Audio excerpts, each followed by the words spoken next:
So good evening. We are calling the city council regular meeting for the city of Lathup Village.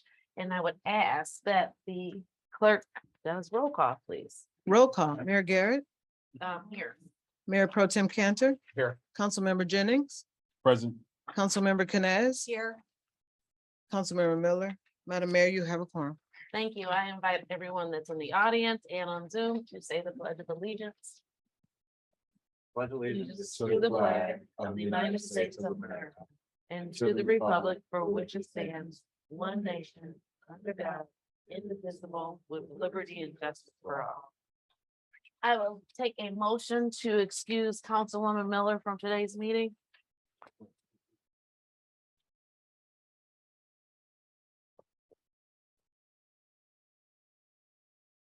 Make a motion to excuse Councilman. There's a second. Second. It's been moved to second. I'll take a roll call on that.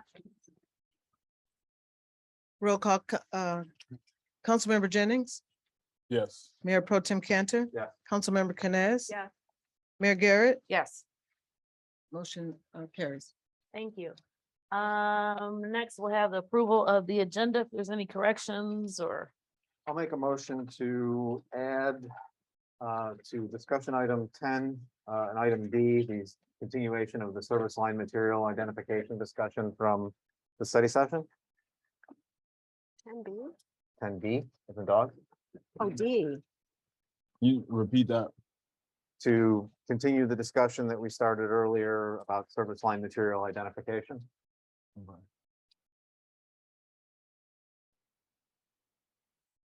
Anything else? I think we need a second. No, is there any other change? Oh, no, that's it. Yeah. Second. No, we're not there yet. Just, is there anything else for the agenda to be changed or removed? Okay, so before I do all of that, one thing that, okay, never mind. Okay, we're good. Who would like to make a motion? I made the motion. Oh, my bad, sorry, second. Second. Been moved in second. No discussion, roll call, please. Mayor Pro Tem Cantor, Yes. Councilmember Canes. Yes.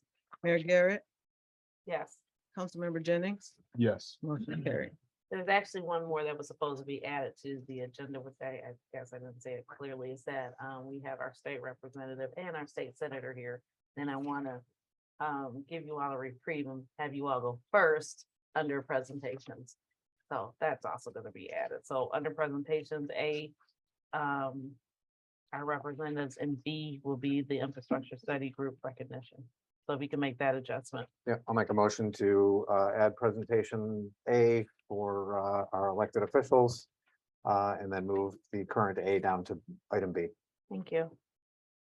I need to do a roll call on that again, or we're good? Roll call, please. Councilmember Canes, Yes. Mayor Garrett, Yes, Councilmember Jennings. Yes. Mayor Pro Tem Cantor. Yes. Motion carried. thank you. So now presentation, I teed you all up.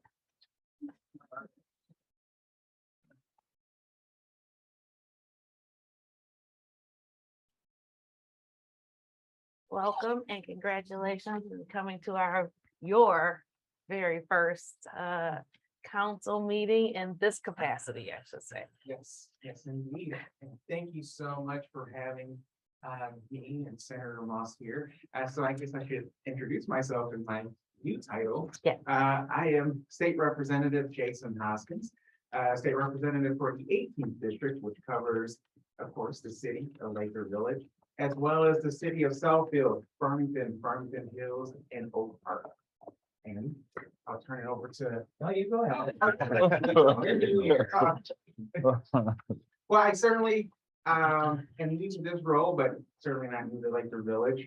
I did work for this guy named Jeremy Moss for a number of years in the state legislature.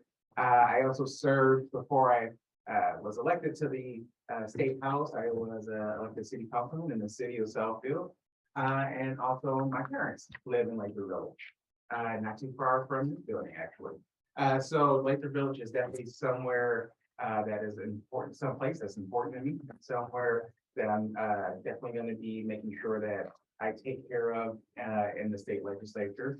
I mean, I couldn't say that, of course, I'm gonna make sure that everywhere, all the communities. special attention to us. Just leave it where you were going. Special attention to us. You get it? Okay. Trying to get parents live. So.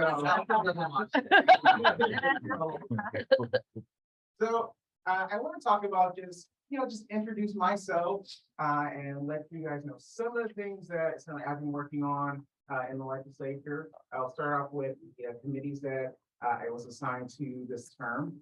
I'm lucky enough to be serving on 5 committees, in the state legislature. The committee on judiciary, the committee on local government, kind of pulling from that local government experience that I had. The committee on transportation and infrastructure. I know that is something that we all certainly deal with often here as a committee. I'm looking forward to serving on the committee on ethics and oversight. And I was named chair of the committee on economic development and small business. And that is something that is going to be certainly a big part of my tenure in the state house. The Speaker of the House has tasked me with really reimagining what economic development looks like here in the state. We're going to be looking at how we can bring businesses big and small to our state. And certainly I'm going to be looking at our district and a lot of the good things that we've done here in our area. I want to make sure that we are doing everything we can to get businesses of all sizes to our community. Especially, I would love to see a downtown Lathrop Village. There is a downtown Lathrop Village. A downtown Lathrop. A more developed one. Okay, yep, I knew that's what you meant. Okay, sorry, yep. Like even more. I had a lovely conversation earlier today with our awesome city administrator, and we were talking about some of the planning that is going into place with the downtown Lathrop Village. So I'm looking forward to helping any way I can. I know right now we are in budget season. I will say we had a very busy, very busy time in the legislature, our first 100 days, getting a lot of the priorities that we certainly hold important for the majority party in Lansing. But I think the next 100 days are really going to be focused on the budget, making sure that we get budget priorities, certainly for our district, making sure that we're doing everything we can to support things that are important for all of us at the state level. I know that I've been going to many of my communities and making sure I'm asking, hey, are there things that you need for me to advocate for in the state budget? And so I'm definitely going to be doing, I got a lot of my marching orders. So I know that there are a lot of things that are important for Lathrop Village that I'm going to be advocating for alongside Senator Moss. I think I don't want to brag, but I think you guys are have a good team in Lansing representing you. Senator Moss and I are both in leadership positions in the state legislature, which is good for advocating and fighting for all the resources that our communities need. So it's kind of a quick thing. I don't know if you want to say. Sure. Go for it. Sure. I'm moving up a little bit. Good evening, Mayor and Council and Administration. Jeremy Moss, State Senator for our new 7th district. So the last district was kind of the 696 corridor. The new district just runs right up and down Telegraph and expands, but I haven't changed anything with my representation here in Lathrop Village. Very happy to be here. As Representative Hoskins mentioned, it's a new start to session, some new committee assignments and new roles. I'm serving as chair of the Elections and Ethics Committee, as chair of the Regulatory Affairs Committee, as a member of the Local Government Committee, the Economic and Community Development Committee, the Finance and Consumer Protection Committee, and probably a bunch of others that I just don't remember off the top of my head. But I'm also serving as President Pro Tem of the Michigan Senate, presiding over the Senate when it's in session, and serving on the leadership team. So yeah, I agree with Representative Hoskins, not just to the council here, but to the residents. Lathrop Village has an oversized voice in Lansing, and that is critically important.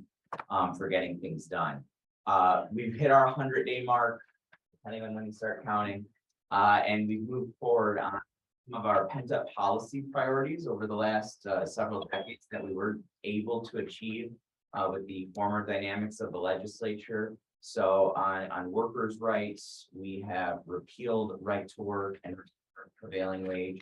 On equality and justice, we've protected reproductive freedom and ensured the LGBTQ community was included in our Civil Rights Act. I know Mayor Garrett has led that locally here in Lathrop Village. The state has now caught up to where Lathrop Village is. We've worked toward gun safety. We just had a very significant bill signing we were talking about on Thursday.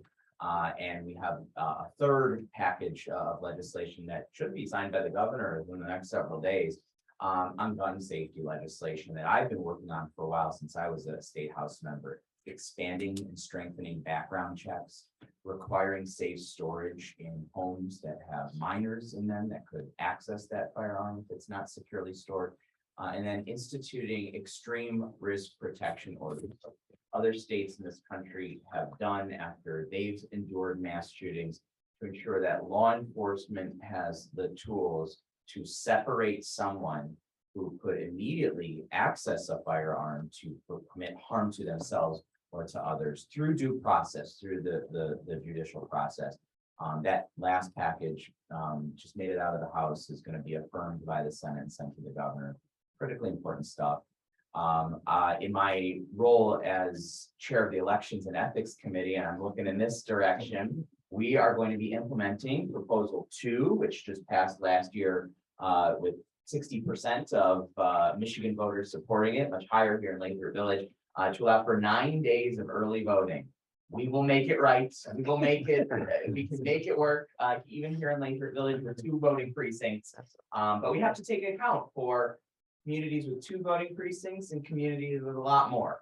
And we're going to make it as flexible as possible so that those 9 days of early voting can work, and maybe even communities can partner with one another to make it right. But that was done by the voters. You know, you have absentee voting, and then you have voting on a Tuesday in November. Other states allow for more opportunities for on-site polling locations, and as charged by the voters, we are going to implement 9 days of early voting. We actually also just passed a law through my committee that's going to be in the Senate this week to strengthen how overseas and military votes are counted. A lot of those are delayed. So if you got your absentee ballot and you're an overseas voter or a military voter and you've returned it, sometimes it comes after Election Day. So Proposal 2 says, so long as it's postmarked by Election Day, it can count even up to 6 days after Election Day. So we're moving forward on implementing that bill to honor our service members overseas and make sure that their voices are, while they're protecting our democracy, they can participate in our democracy.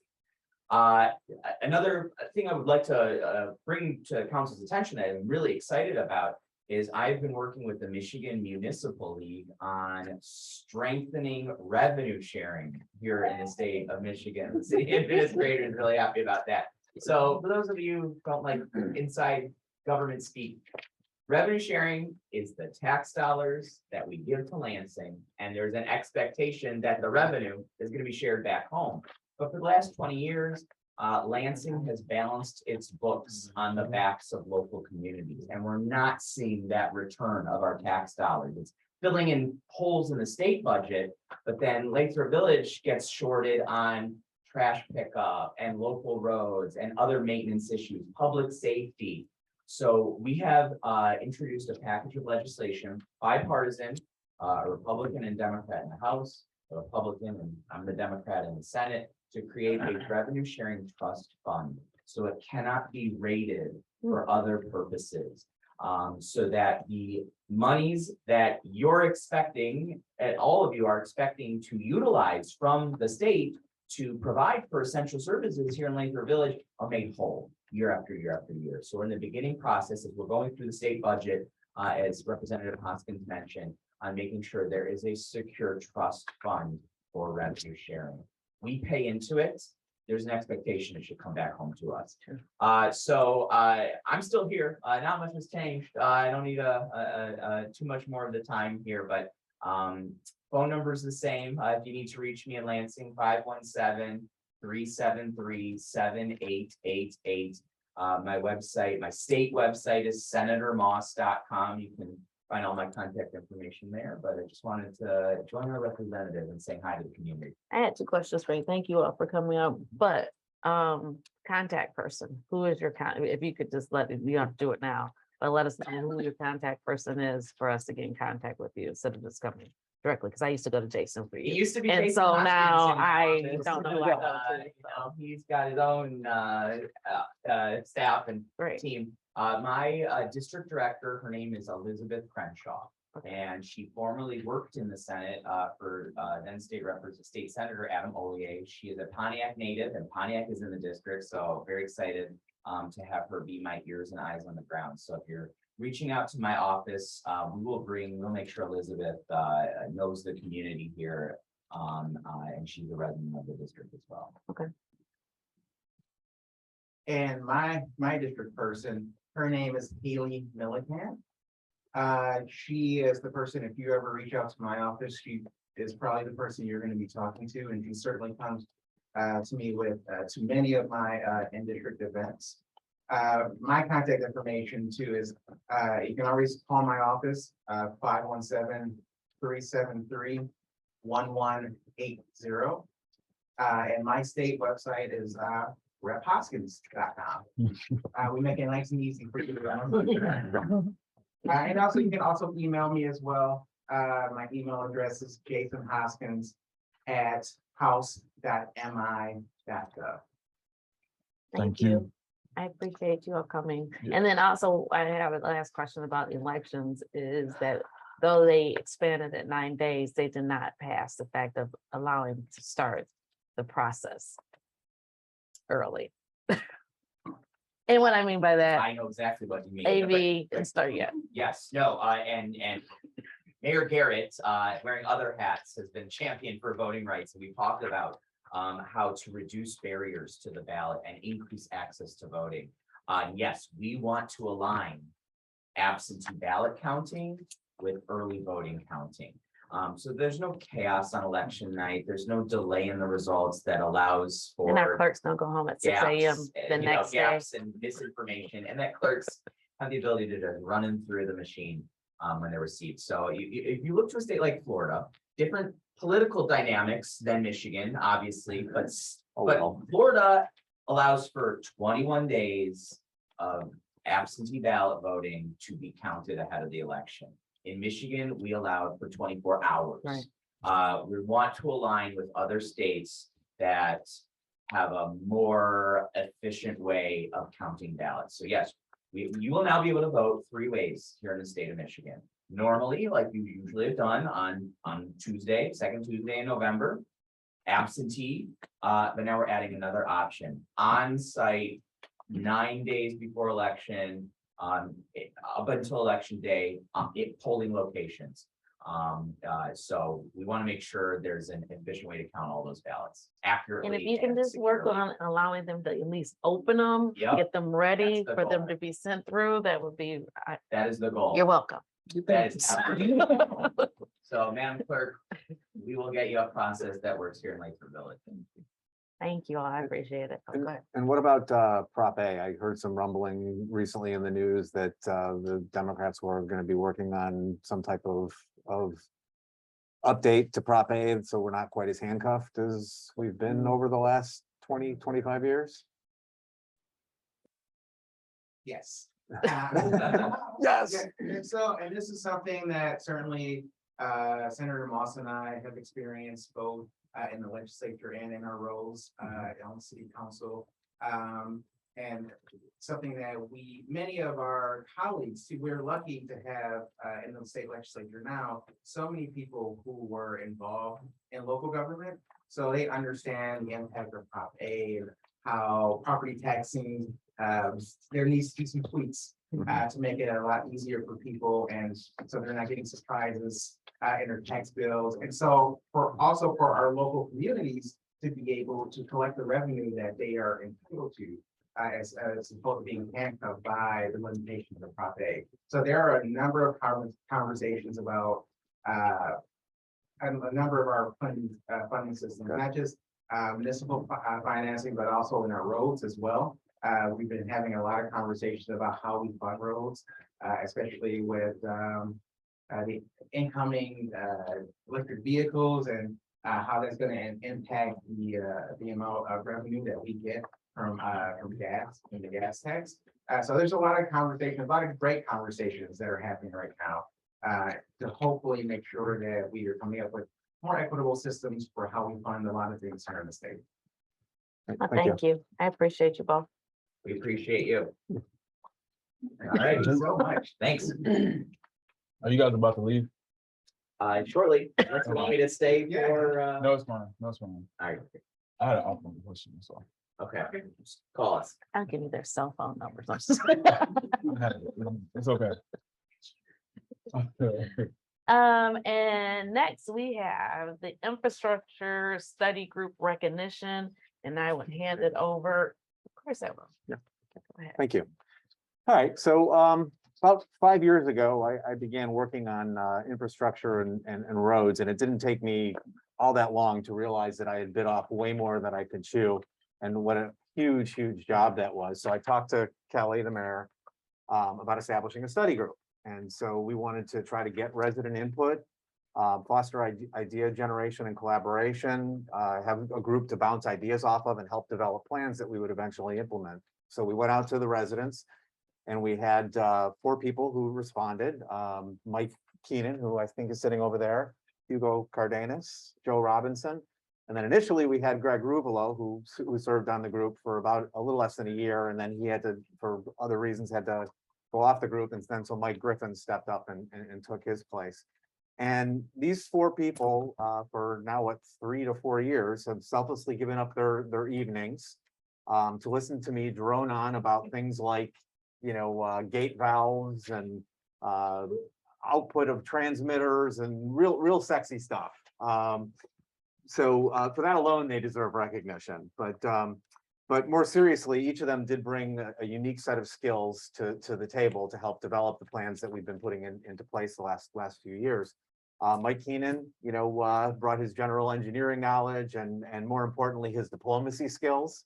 You know, as we had trouble building consensus, Mike was always great at getting the group to come to a consensus.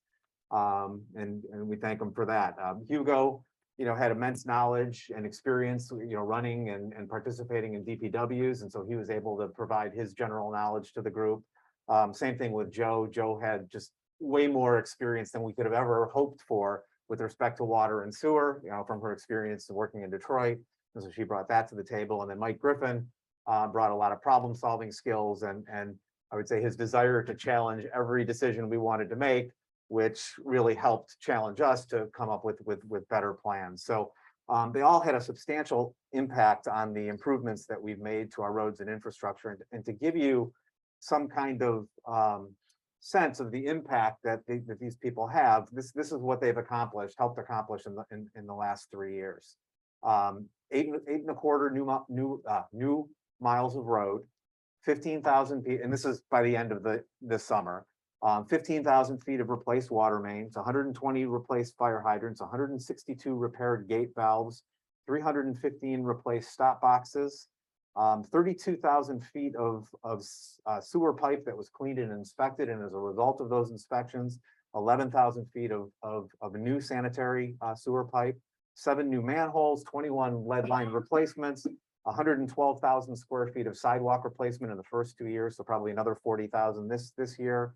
Updates to our sanitary retention tank that'll allow it to outflow 3 times faster. So there's less chance of residents' basements backing up in a storm, and new water billing technology. So there's literally nowhere that you can go in the city, nowhere that you can look where you can't see the impact of the work of these individuals. And so for that, I want to recognize your accomplishments, your dedication, and your time to dramatically improving the infrastructure in your city. And so if you guys could each come up here and I can work on my weightlifting. Mike, Yeah. want to give you guys or just come up here. Yep, give you a break, which we thought was very, very appropriate for what we were doing. So I just want to thank you for your service. Same for you, Hugo. Thank you very much. Appreciate it. And Joe.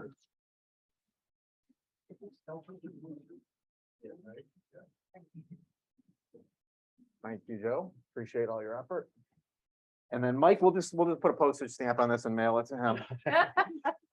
Give that one back to you. So The whole thank you very much, everybody. We really The whole appreciate it. idea.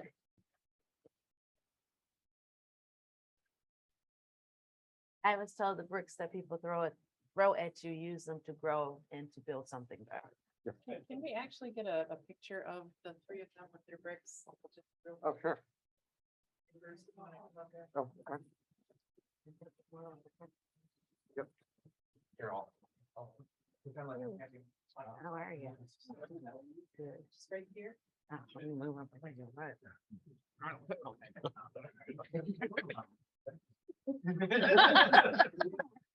Luckily, you can do this. Okay.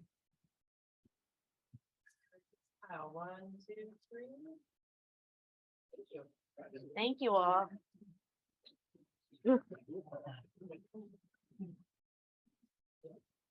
Alrighty, well then I need to take a motion to adjourn the city council and then rejoin or join the ZBA.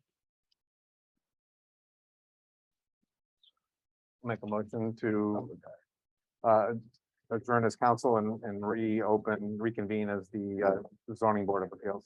Second.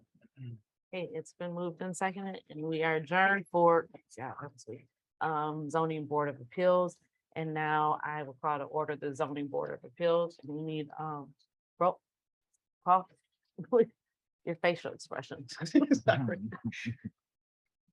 Board Chair Garrett, Present. Board Member Cantor, Yes. Board Member Sure. Jennings, Present. Board Member Canes. Here. Madam Chair, you have a quorum. Thank you. Need to do the approval of ZBA minutes from December 19th, 2022. I'll make a motion to approve the minutes from December 19th of 2022. Second. It's been moved and second. Is there any discussion? Hearing none, roll call, please. Board Member Jennings, Yes. Board Member Cantor, Yes. Board Member Canes, Yes. Board Member Garrett, Yes. motion carried. Thank you. Next, we'll have the ZBA public hearing for 26710 Meadowbrook Way. Who would like to present that? I'll take the lead on that. Thank you.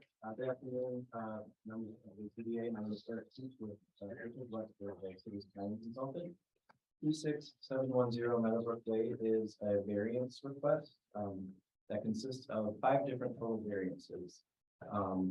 The first being to allow an accessory building, the proposed shed, to be partially located within a front yard.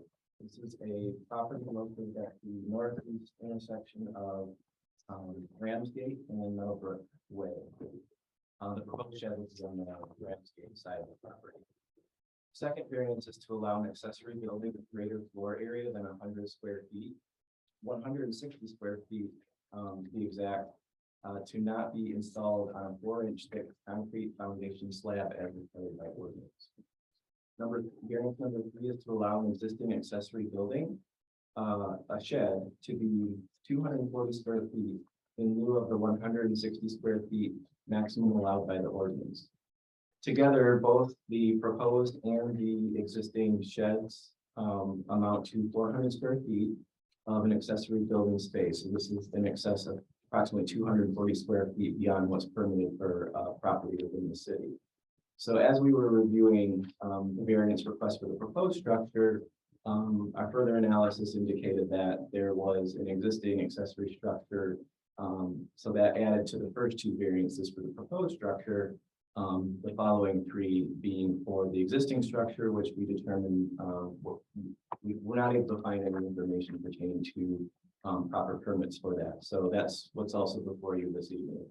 So the 4th variance is to allow an existing accessory building, that being the existing shed, to be located 5.5 feet from the east property line in lieu of the 9.5 feet minimum required by the ordinance. And where those numbers come from is that the ordinance requires a 5-foot setback for one of the sides.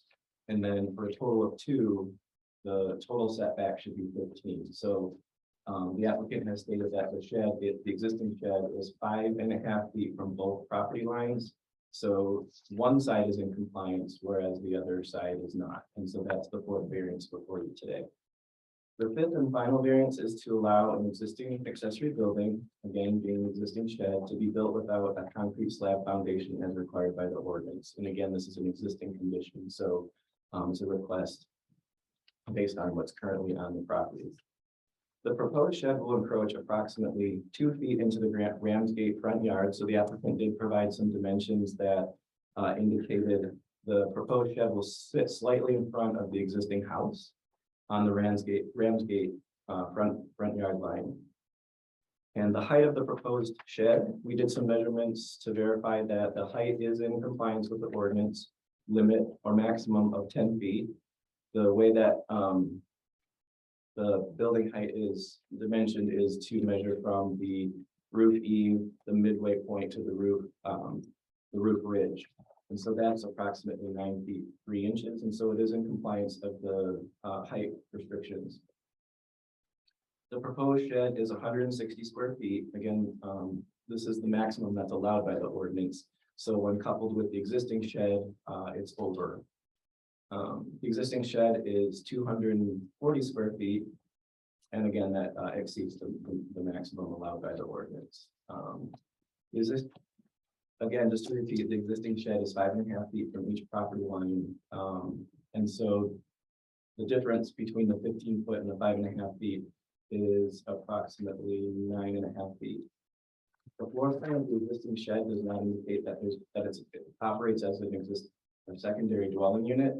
So one of the things we wanted to make sure of and verify is that there's no livable space within that larger existing second shed. And the applicant states that the existing structure does not exceed 10 feet in height, which again is the restriction height limitation for accessory structures. So with that, those 5 variances are what's before you today. I believe the applicant is here to answer any questions, and I'd be happy to answer questions as well. Eric, can I ask a question about number 2? Aren't there really a total of 6 variances requests here? Because number 2, it's he's requesting a waiver of the concrete slab for both the existing structure and the proposed structure. So those would be 2 separate, technically. I believe the 5th variance is for the existing structure. Variance number 5, am I understanding you correctly? Well, no, if you look at number 2 on page 5, so this page right here. Yeah, so at the bottom, it says the applicant is requesting a waiver of the concrete slab requirement for both the existing structure and the proposed structure.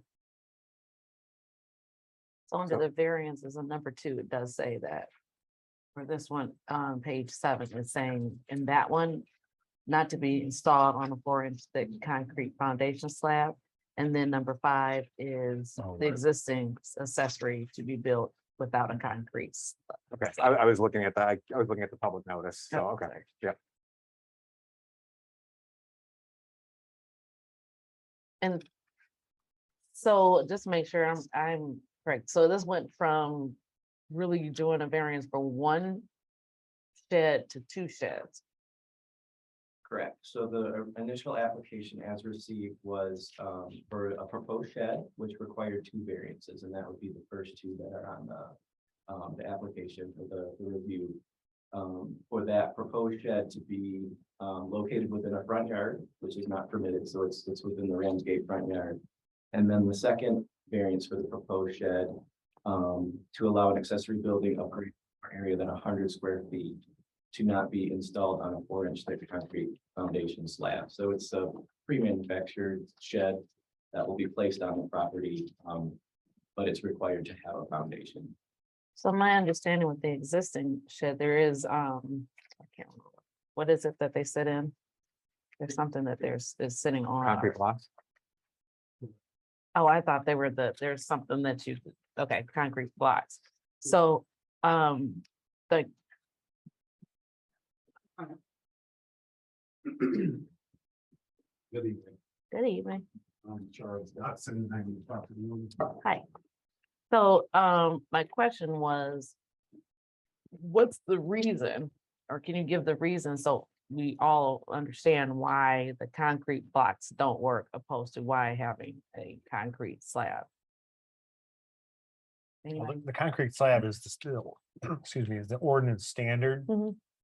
When the existing structure was built, it was built without receiving a variance, which is why, or permit, which is why the concrete blocks were used. So he is requesting, and Bruce is right, he's requesting a variance with respect to the concrete slab for both the new and the existing. No, I'm just saying, sometimes when when you're considering something to say yay or nay to explain the why behind it. And my understanding is to prevent rodents to be around it. That's why I was just asking of the difference to explain why the concrete blocks opposed to a concrete slab, why that was a part of the code, I guess, or maybe I'm giving too much information. I thought I wasn't clear on your question. I was trying to provide clarity as to what the ordinance was. For the existing, if I may. Mhm. That shed was built a number of years ago. I didn't know that an ordinance for that a permit was required to give that. Industry for non-permanent structures. Concrete cylinder blocks have been used, so they are stable. From a rodent standpoint, I haven't seen any intrusion of rodents with the existing structure. Looking at the proposed structure, the reason that I'm asking for a variance for no concrete foundation is because that already has a galvanized steel foundation. It's a tough shed that's already put together, and it has a raised floor. So there is no possible way for rodent intrusion in the proposed shed. The existing shed, I didn't know. Again, that was built 10 years ago, not a pre-manufactured structure that a friend and I put together and built. I've been a resident here for 14, 15 years. If you look at my track record, I don't know how much you guys have looked at the file. I filed for permit request previously for fence and for pool. So simply an oversight with the first structure that's already standing.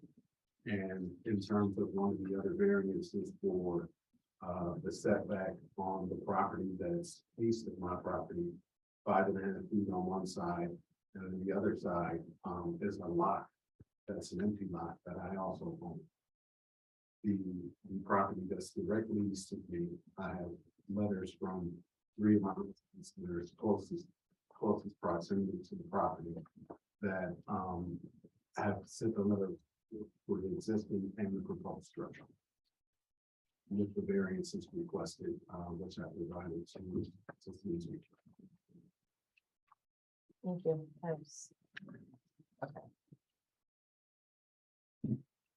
And what's the, in your view, the hardship for the proposed shed for not moving it a couple feet east and then not 2 feet so that it's not in the front yard? I have huge trees on my property. I've probably got 60 trees. It's 2 contiguous acres. And that's really not a front yard, it's a side yard. It's also covered by landscape. So to answer your question, if I move the shed up further, I have 2 huge pine trees. We just had a big windstorm. And if my shed would have been in place, it would have been destroyed. So it prevents me from the existing trees that are probably 50 years old, from moving the shed up and close. And I just wanted to be known to everyone that when they say the front yard it's the side with no address, it's really a side yard because it's on the corner lot. It's classified as a front yard. Because one of my neighbors was like, "You're putting your shed in the front yard?" So when we go in to do this, to make the decision it's a whole, not by variance. It's you have the zoning board of appeals has the ability to grant or deny each individual variance request. So you need to go through each one of them individually. I think it would probably make the most sense to go for the overall square footage first, because if the ZBA doesn't agree to that, then the rest of the points are pretty much moved. Opposed to going in, Order. Yeah. numerical order, don't go in numerical Yeah. order. Can I ask another question?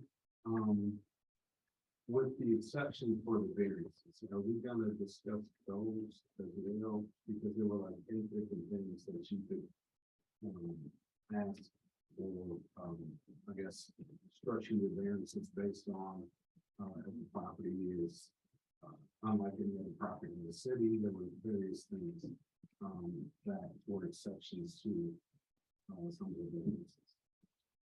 And I just want to make sure everybody's aware. So basically, the decisions that are made are the ones that we're looking at is going to be the 5 that's listed. So if I can find. Just the 5 that, I believe what Mr. Dotson's referencing is the standards for granting a variance, section 7.7.14 of the zoning ordinance. There are 8 standards that the zoning board will consider when determining whether or not to grant or deny the variance request. oh, gotcha, okay, On the last few pages of that. I see it.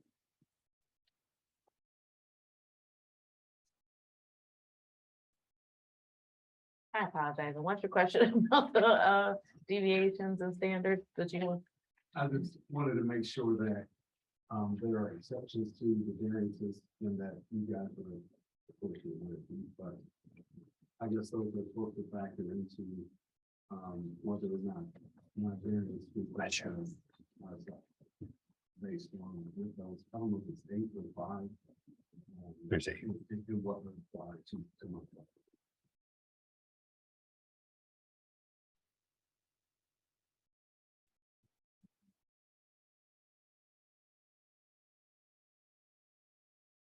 Well, I would say that from reading, reading these and doing this in the past is that this is what we really need to stick to.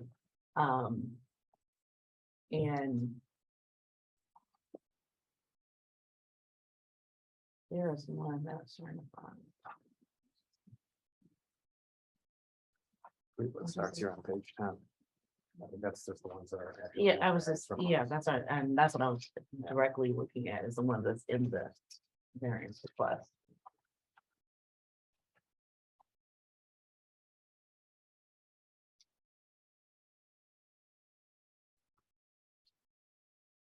Which page? This one, page 10. Oh. At the bottom. These. Well, yeah, a little higher up. Office, the second page, open the public hearing portion. Oh, thank you.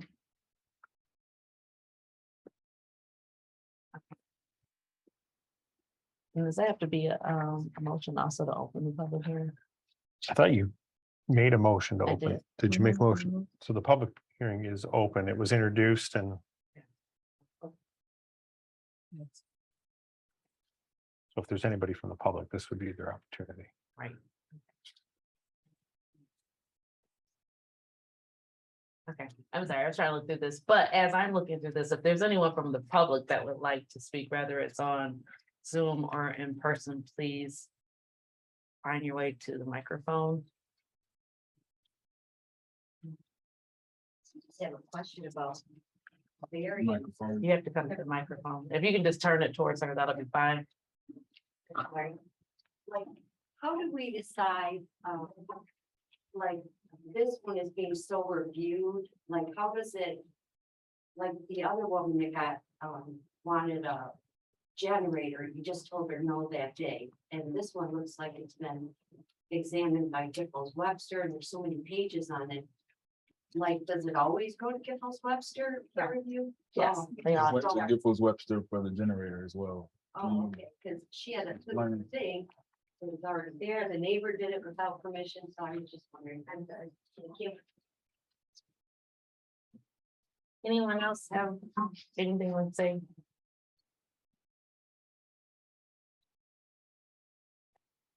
No, And Mayor, just yes, that letter that was, that she passed out, that is, those are Mr.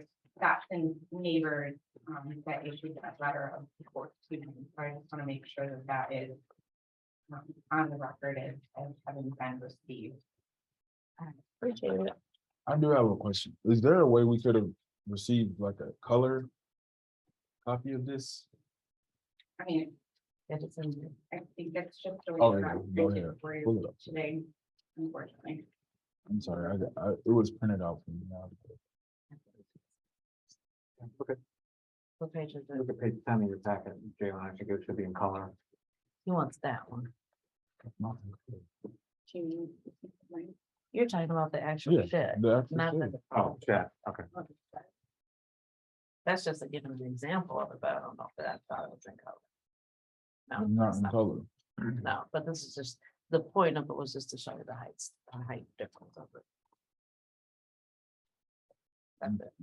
So it wasn't purchased or anything yet, The proposed or the existing? the proposed. No, it's purchased.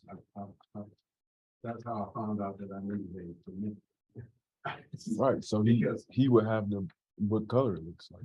Oh, there was a color picture. It's beautiful. Unfortunately, this is the picture that we got. Yeah. So just the black and white, so. Okay. Yeah, there is a color. It's gray and red. Very nice. Like it, it's kind of like a bone. It's beautiful. Okay. It's- You say so. Go ahead. Yeah, further questions? We want to discuss them individually and some. Again. Well, I would say we start with the overall, Start with the the first variance one. for over 160. Well, actually, no, I wanted to go through so people can actually follow through. This one, so if you did the first one, go through the actual, The standards. the variance requested, starting on page 7.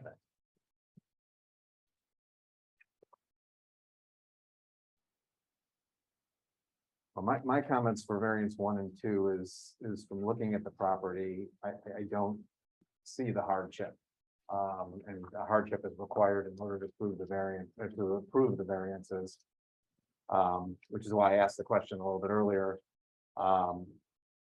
It looks to me that, I saw all your branches that were down, but it looks to me like the shed could be easily located further to the east and then further to the south, a couple feet to be in the, to not be in the front yard. And the issue that I have is I don't see the hardship. And then regarding the they're kind of together. So regarding the second variance with the concrete pad, I was in the same boat with you. I was furious when I found out I had to put a concrete slab on mine because I think you noted in the application, it's like half the cost of the shed to do that. But the problem is, like, in retrospect now, I'm glad I did, because the problem that we have is with rodents, with groundhogs and what are the other ones with the pointy, not the rats, the possums. That live under there. My neighbor has a raised, it was actually destroyed in the storm, but it was raised off the ground, and they're breeding under there, and they're going all to all the other houses. So it's a kind of a hard time seeing the hardship that's going to allow us to. I mean, it's not necessarily for the, I understand that it's a steel structure. But it's not to prevent things from getting in there, it's to prevent rodents from propagating in the city. So it's a hard one for me. That's my opinion. I don't know what the rest of you. For the concrete slab, once it was explained to me, kind of like with that, I would agree with that one. Anyone else have any questions on 1 or 2? Can they explain the hardship or no?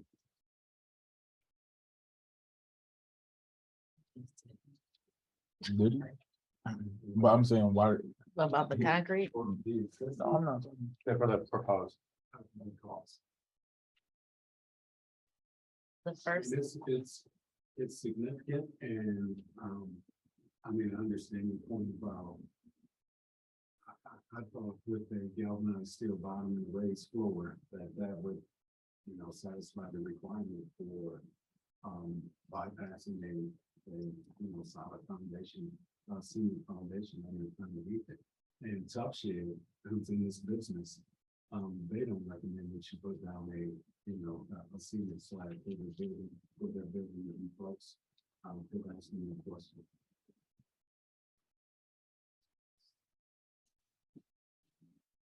You said you wanted a question about. Just go ahead, just go ahead, just go Yeah, ahead. unfortunately, Okay, so going to the third one, which one is? I was just gonna say, I mean, as much as I feel for you, I mean, legally, cost is not something that we can That's a issue a hardship on. And again, cost, and I thought, with the galvanized steel foundation, to me, I don't see the difference between the and the concrete slab. Right. In fact, I think the steel would even be more, effective than the concrete slab. Okay. And, the records there are as-built drawings of the shed that lay on the back of the information out that was provided months ago. Safety guard. Okay. The third one is to allow an existing accessory building to be 240 square feet in lieu of the 160 square feet maximum allowed on the lot. So together, both sheds will amount to 400 square feet of accessory building space. And so that's 240 square feet beyond the permitted area. And so the way that the ZBA has to look at everything is, how is this a hardship?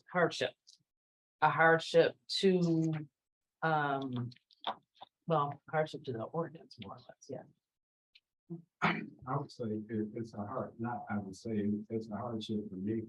I have 2 acres, contiguous acres. I have kids, I have all sorts of, lawn equipment and everything. And I have that tiny garage, that I just can't put things in.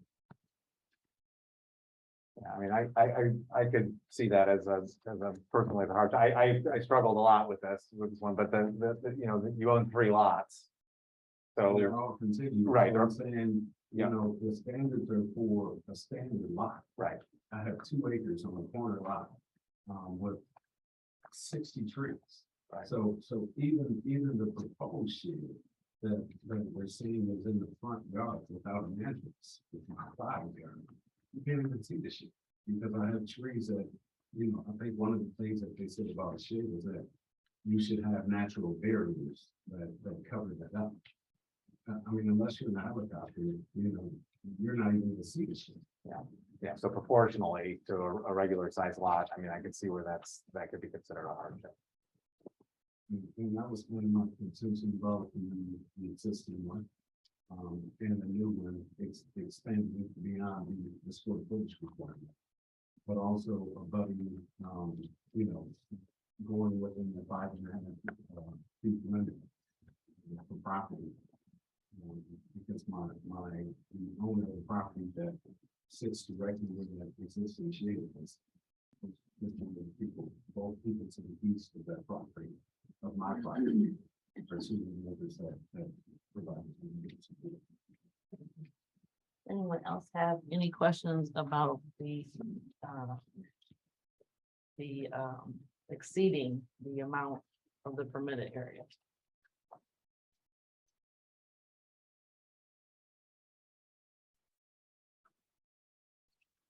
Okay, so we go on to 4, to allow the existing accessory building to be located within 5.5 feet from the east property line in lieu of the 9.5 feet minimum required by the ordinance. Any feedback on that one? That's the shed that's right here. No. Are you talking about the existing shed? Yeah, that's for the. Yeah. So So that- I see perspective. Yes. Well, I just see that based on where you want to put the new shed and the old shed, both of them are going to be out of compliance. One is already right facing the road, and I did drive by. You do see it from the street. And then on Ramsgate, I know in your yard it's not going to be, but the next door neighbor, it's going to be right up there on Ramsgate. It's right there. It'll be in front of the house that's to the side of it. and I know it's because of the way your house is positioned, but I still think it needs to be in compliance with being behind your house. I mean, there's a reason that's an ordinance. There's actually already an existing privacy fence. I So- saw the fence. So the house that you're speaking of, for the new shed, it's It's still a shed right up on top of this. I saw it. It comes up in front of that house where you want to put it. So when you're driving by, even though you see a fence, you're still going to see your shed right up on Ramsgate with their house right next to it, setting back. when it's a different view if you go by there in full bloom and all of the trees and the leaves are out. It's a different view than. Oh, than Right, driving but by. unfortunately, we have 6 months where it's a terrible view. It's, you know, nothing's in bloom and everything looks bad. I mean, I feel for you. I mean, we all have storage problems. I live in a teeny tiny house and same thing. One car garage, we just have to pare down and we have to do what we need to do. But there, you know, there is room behind your house. I do see a big space right here. If you were to consider moving it back behind the house. Anyone else have any? And then for the fifth one is to allow an existing accessory building to be built without a concrete slab foundation as required by the ordinance. So in this one, if you required number 5, then you would have to require it for number 2, meaning as it's required for an existing one, which would have to be obviously torn down and then put back together. Then it also for the other one, the newer one would have to. Or moved. Or moved. Yeah, Moved and then true. concrete clad and then moved back. And how big is the existing one? That was the 160? The existing is 240. Oh, the existing is 240. Which is the. So that's 140 over. Mhm. But again, and I'm going off of memory, for some of the allowances to the variances, it talked about a property being a unique size and different than any other property, if I'm reading it correctly. And it doesn't say that the language directly out, but that's what I'm gathering from that language. And we're looking at this ordinance that applies to a typical lot. We're talking about a 2-acre contiguous property with 80 trees, 50, I don't know, but a bunch of trees. So I just ask that, that you guys take that into consideration as well, the size of the property and ensure, vegetation, that is currently existing on the property.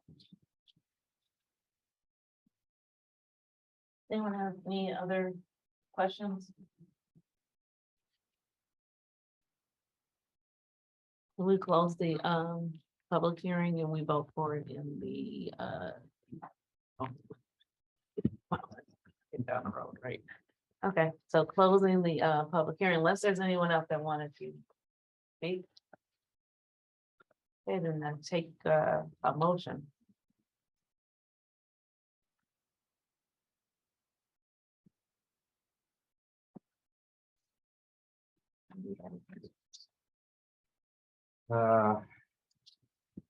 I'll make a motion to deny the allowance of the accessory buildings to be located in the front yard. Are you going to each one? Or you- You have to go Yeah, through each one or do it because each one could independently either be granted or denied. It's appropriate to make a motion for each. Okay, so which way do you go? I'm working from page 7. Or 7? Yeah, so Going in order. Yes. going in order. So I'm gonna make a motion to deny allowing an accessory building to be partially located in the front yard. You have a second? Second? It's been moved in second. Is there any discussion? Hearing none, roll call, please. Board Member Cantor, Yes.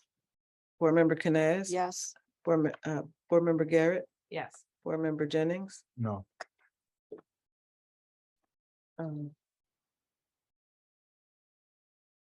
Motion carries. Motion, so the request is denied. So overall, we don't have to go through the rest of the variances? No, you do. Oh, That's okay, one thank of you. That's six. one, okay. So let's, okay, I'm gonna get it together soon. Next one is to allow an accessory building of greater floor area than 100 square feet to not be installed on a 4-inch thick concrete foundation slab. We'd like to make the motion. Can you, okay. Okay, I was saying whoever's making the motion, clarify whether you're referencing the Oh, existing or the proposed. I'll make a motion to deny the request to, for the existing shed to, no, I'm sorry, for the proposed shed to not be installed on a 4-inch thick concrete foundation slab. You said this is the new one that you just made the motion. The for. The proposed. Okay, thank you. Gotcha. Do you mean? You deny the request to? Right, so not allow, I could rephrase it in the positive. Well, I guess I can't rephrase it in the positive, can I? Otherwise it won't be in the right format. So, yeah, so I'm saying deny the request to allow an accessory building of greater floor area than 100 square feet to not be installed on a 4-inch thick concrete foundation slab. Is there a second? Second, It's been moved and second. Is there a discussion? Hearing none, roll call, please. Board Member Canes, I'm, yes, Yes, is a vote, an affirmative vote is a denial of the Correct. request. Yes, sir. Board Member Garrett, Yes. Board Member Jennings, No. Board Member Cantor. Yes, Motion denied. So the next one is to allow an existing accessory building to be 240 square feet in lieu of the 160 square feet maximum allowed on a lot. Together, both sheds will amount to 400 square feet of accessory building space, 240 square feet beyond the permitted area. I'll make a motion to allow an existing accessory building to be 240 square feet in lieu of the 160 square feet maximum allowed on the lot. Is there a second? Second. It's been moved and second. Is there any discussion? Hearing none, roll call, please. Board Member Garrett, Yes. Board Member Jennings, Yes. Board Member Cantor, Yes, Board Member Canes. yes, Motion carried. Number 4, to allow an existing accessory building to be located 5.5 feet from the east property line in lieu of the 9.5 feet minimum required by the ordinance. Sorry. I'll make a motion to allow the existing accessory building to be located 5.5 feet from the east property line in lieu of 9.5 feet. Is there a second? Second. second, It's been moved and seconded. Is there any discussion? Hearing none, roll call. Board Member Jennings, Yes. Board Member Cantor, Yes, Board Member Canes. yes, Board Member Garrett, Yes. motion carried. Next is to allow an existing accessory building shed to be built without a concrete slab foundation as required by the ordinance. Roll call, goodness, you know what I'm trying to say, what am I trying? you need a motion. Need a motion, sorry. One too many times. Motion to allow an existing accessory building to be built without a concrete slab foundation as required by the ordinance. Is there a second? All right, now, we know, I'll Come second on. it for the discussion. I'll second it. It's been moved in second. Is there any discussion?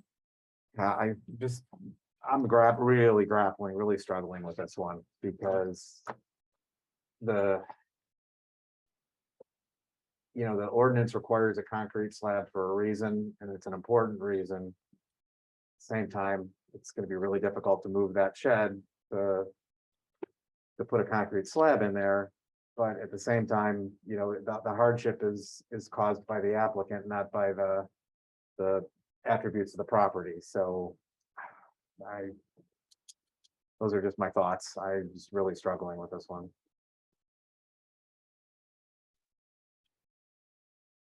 I don't know how other people feel. Any other discussion regarding this one?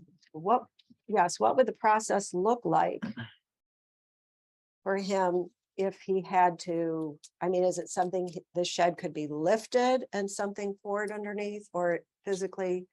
I don't know what what's involved in doing, working backwards is basically, I guess, what we'd have to do. But if you vote, Yes. Well, yes. you right, if you vote no, then if that goes through, then he would have to figure out how to do it. He has to figure out how to Yeah. put the shed, get a slab under there.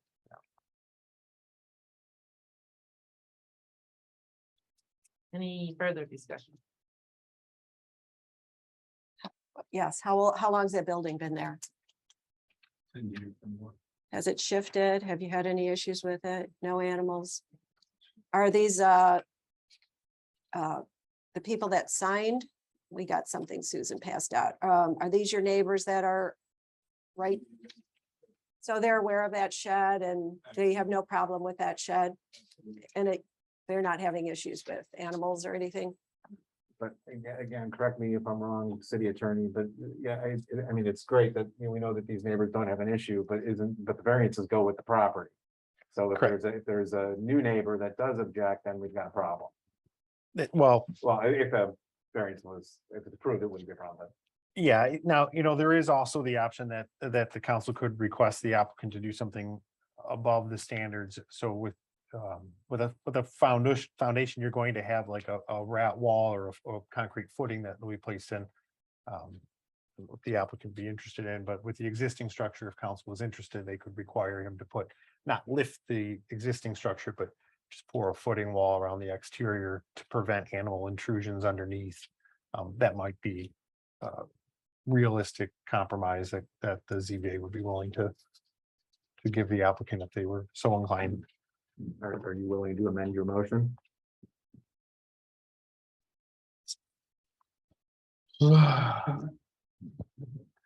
No.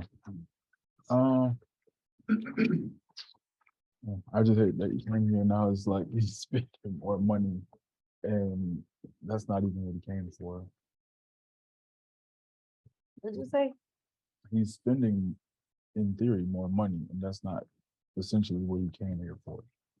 I came for a variance and I mean, the thing about it is that you have, just to be honest, there's ordinances in place for reasons. Right. And that is, we follow the ordinance, or you come for the variance, and if that variance is also granted, you're also setting precedents for the next person that wants to do something similar.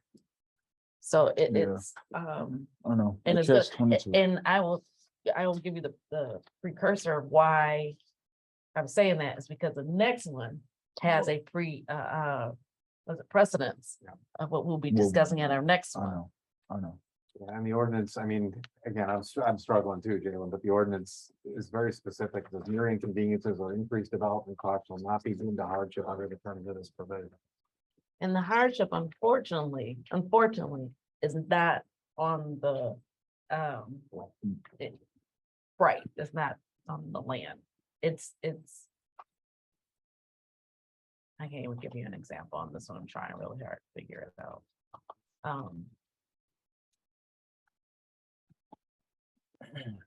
It's kind of like with the one that you were talking about with the generator. right. That's But why we voted no for it. Because it was not a hardship. Right. And so that's what we're trying to say right now. It's not, it's not a hardship. You're correct. I know. And I'm just saying that, just going from the ZBA training. Amend the that, motion. I know. so- I will amend the motion.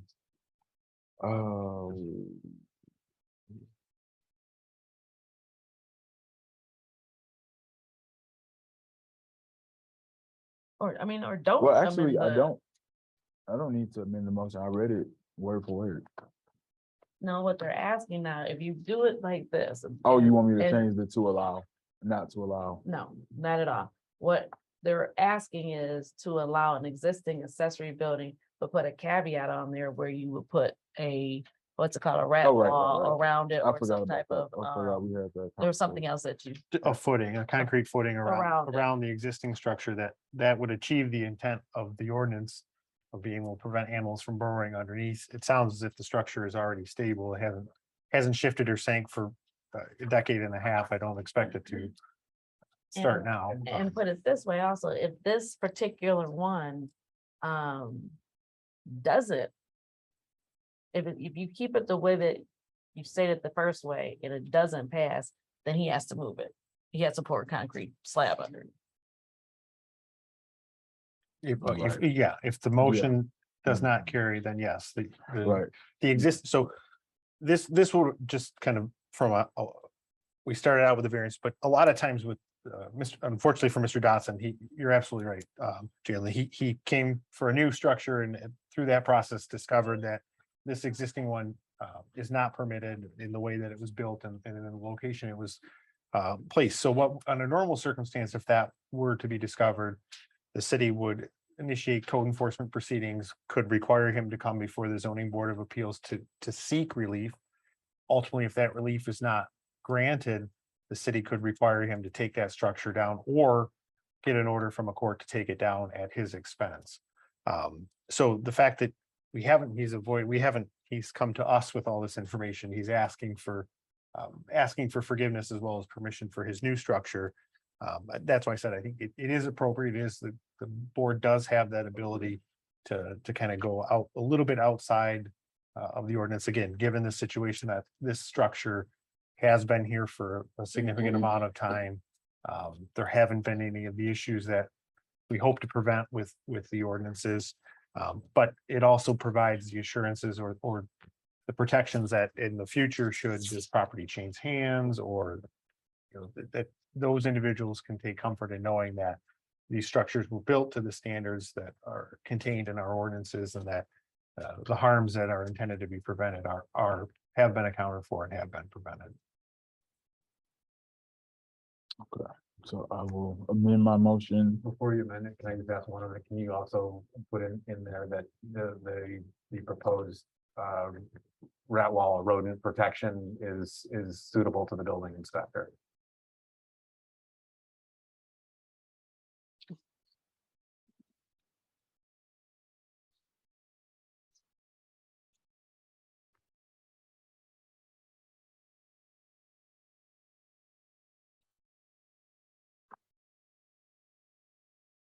Okay, I'd like to make a motion to allow and a motion to amend, to allow an existing accessory building to be built with a concrete footing suitable to the building inspector as required by the ordinance. With In lieu of the 4-inch concrete foundation slab as required by the ordinance. right, with rodent protection. So moved. Can you give that to Kelda exactly how she has to have? You got it, how it needed to be worked with. She can move to allow the existing structure to be built with the concrete footing in lieu of the 4-inch concrete slab required by ordinance, And with the building officials approval And rodent protection. and road protection. Second. it's been moved and seconded. Any further discussion for that one? Hearing none, roll call, please. Board Member Cantor, Yes. Board Member Canes. Yes, Board Member Garrett, Yes. Board Member Jennings, Yes. motion carried. And so there's not an overall variance that. Well, there still is a request for the additional top shed, which would exceed the 160 square foot. So the third one that you did was with respect to the existing.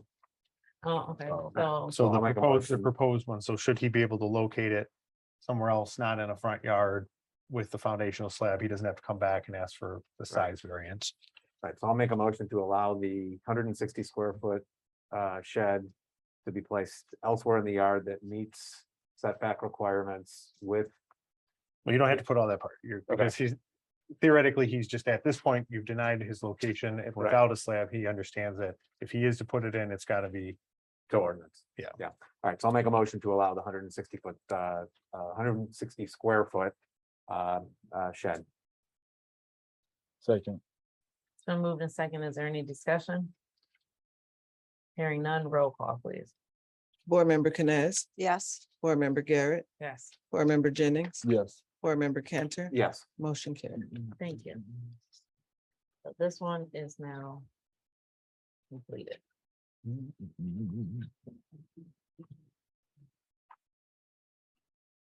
Okay, so the next one, we have is for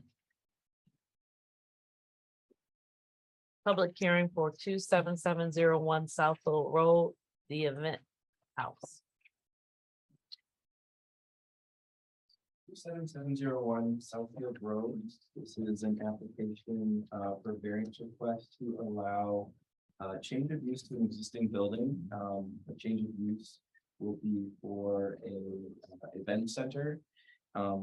This request is specific to the hours of operation, and so this application, if approved by the zoning board, will go before the planning commission and then city council for special land use.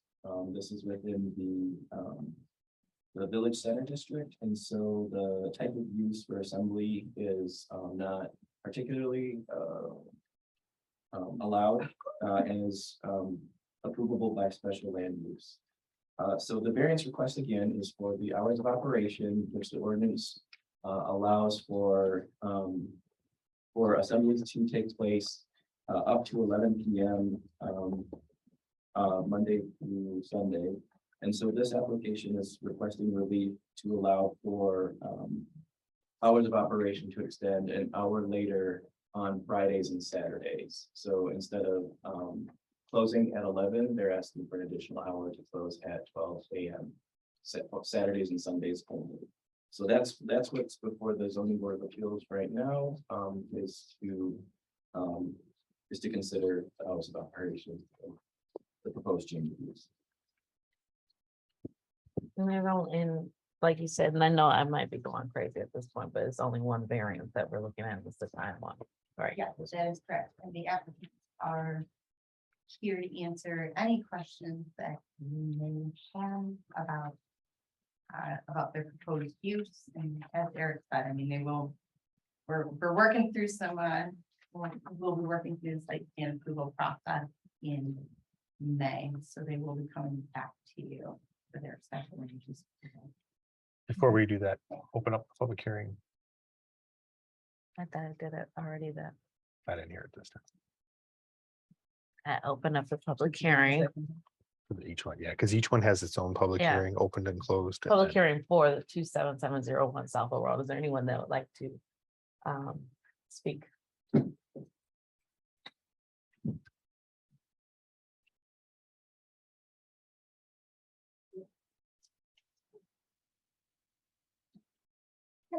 Hi. Hello, I am Melissa Thomas. I am the owner of the event house and I'm with my wonderful partner, Cindy Jackson. She's also the owner of Jackson 5-Star Catering, and we have partnered on this venture to offer a unique, intimate, small to mid-sized venue. in the Southfield flavor of cheering. Yeah, that's what I was gonna bring up too, as I was reading your letters. Oh, good, you got it. Oh, yeah, and they all say that this would be great for Southfield. Yeah. So I am the current director of events. Oh, it's Southfield, sorry. I'm also the director of events at Eastern Market. And I've been there over 8 years. And have put together an amazing team in respect to events. Just to give a little back history with Eastern Market and their events. Prior to the 8 years, and not to pat myself on the back, but their major thing was auto show in January, which was a huge, about $100,000 on that one event. But they weren't doing the weekly events like we're doing now. And in doing that, I put together an amazing security team, janitorial team, all the events that we do, you will never find one article on how it was a brawl at Eastern Market or, anything out of the norm of an event venue. So I have worked very hard to stay within all the guidelines of the city of Detroit to make sure that our venue is one of the most sought after, and we achieved that. So, again, we are looking to ask for an additional hour, and it's for Friday and Saturday, not Saturday and Sunday. 11 p.m. to midnight. Thank you. Anyone else want to speak to the public hearing? Come on down.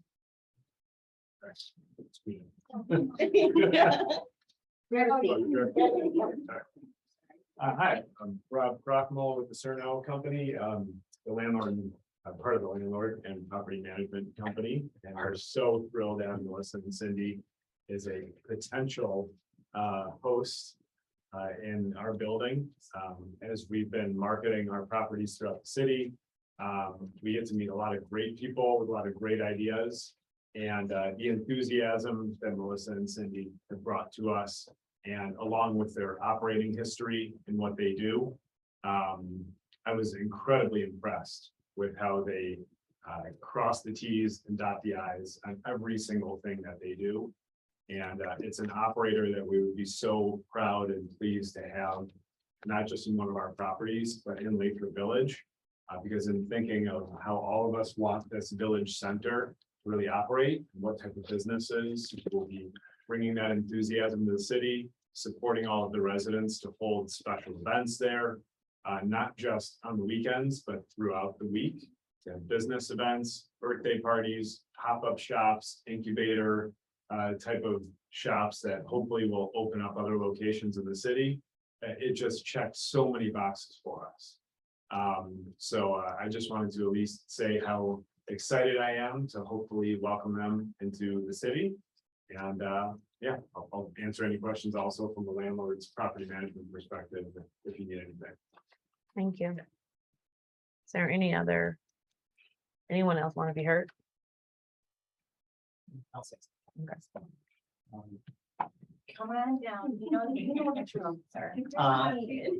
Jack Sophie. My name is Jason Hammond. I'm a resident.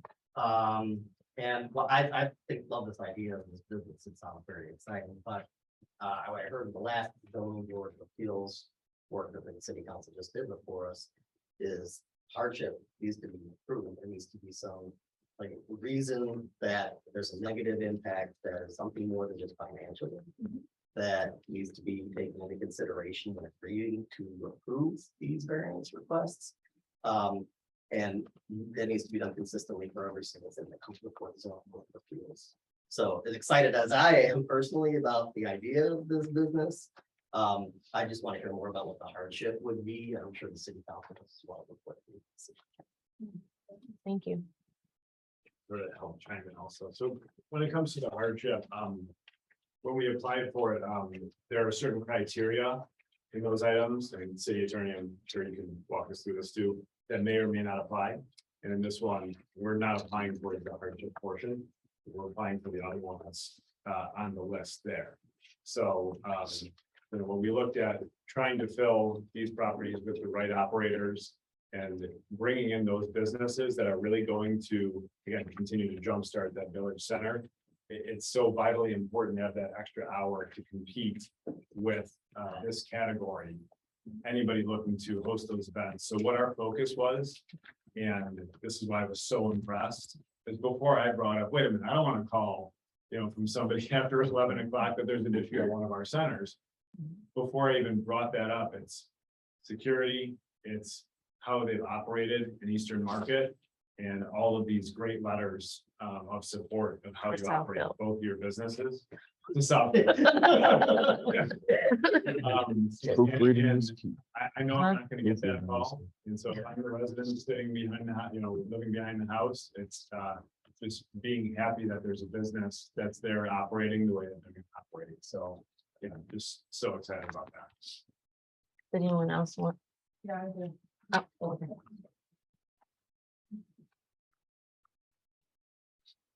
Hi, my name is Lisa Bryant, and I am the house behind the resident, or the residence behind the building. I live on Eldorado Place.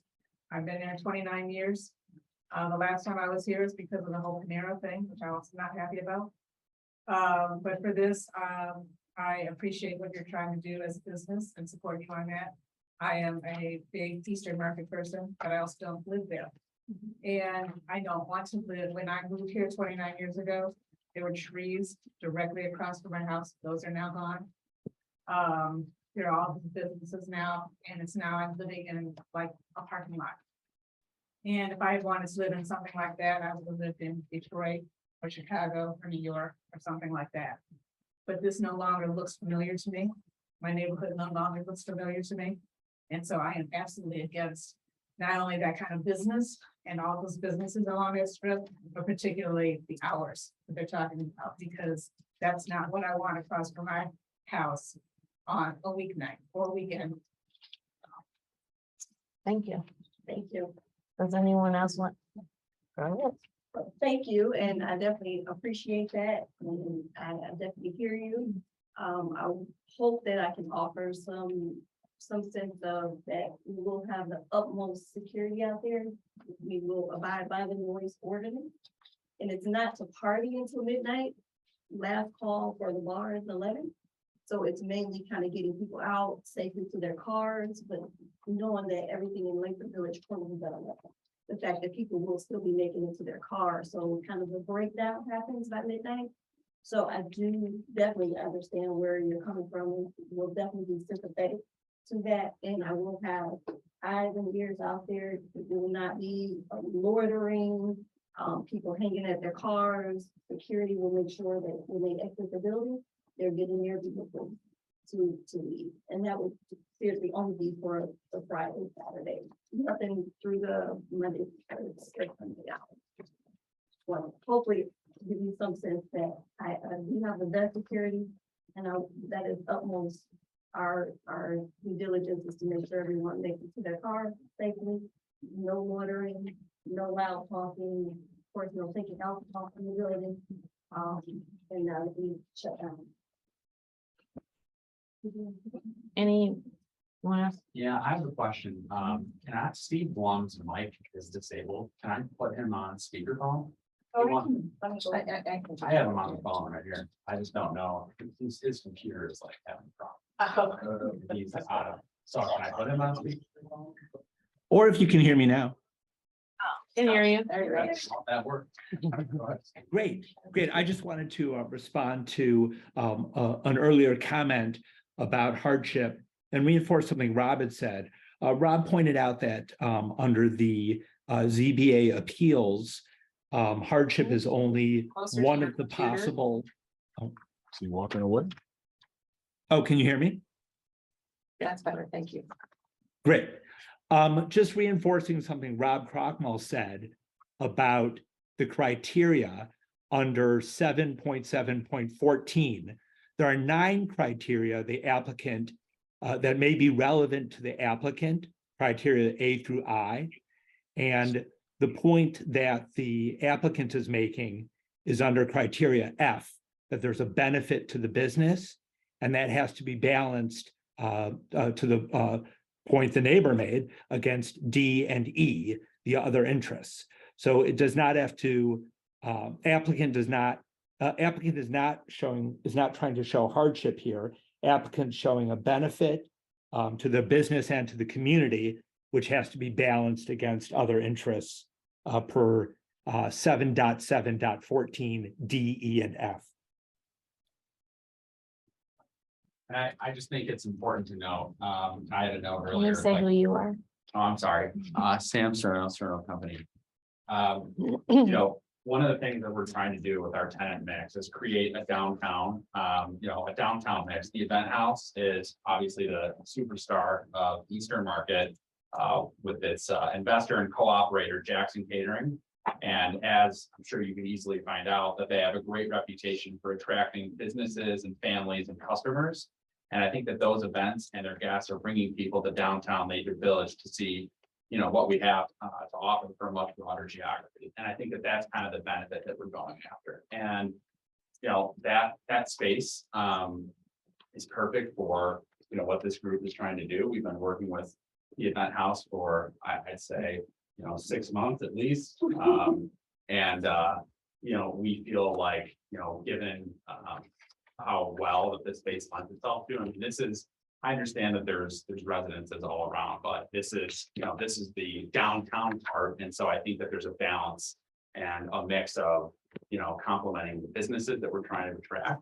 And I think that, again, we understand that we're asking for another hour, but this is, we feel like this accommodation for 1 extra hour is going to enhance the benefit of really putting Lathup on and attracting these types of businesses, customers, and family to activate the downtown. Thank you. Is there anyone else that would like to be heard? Yes.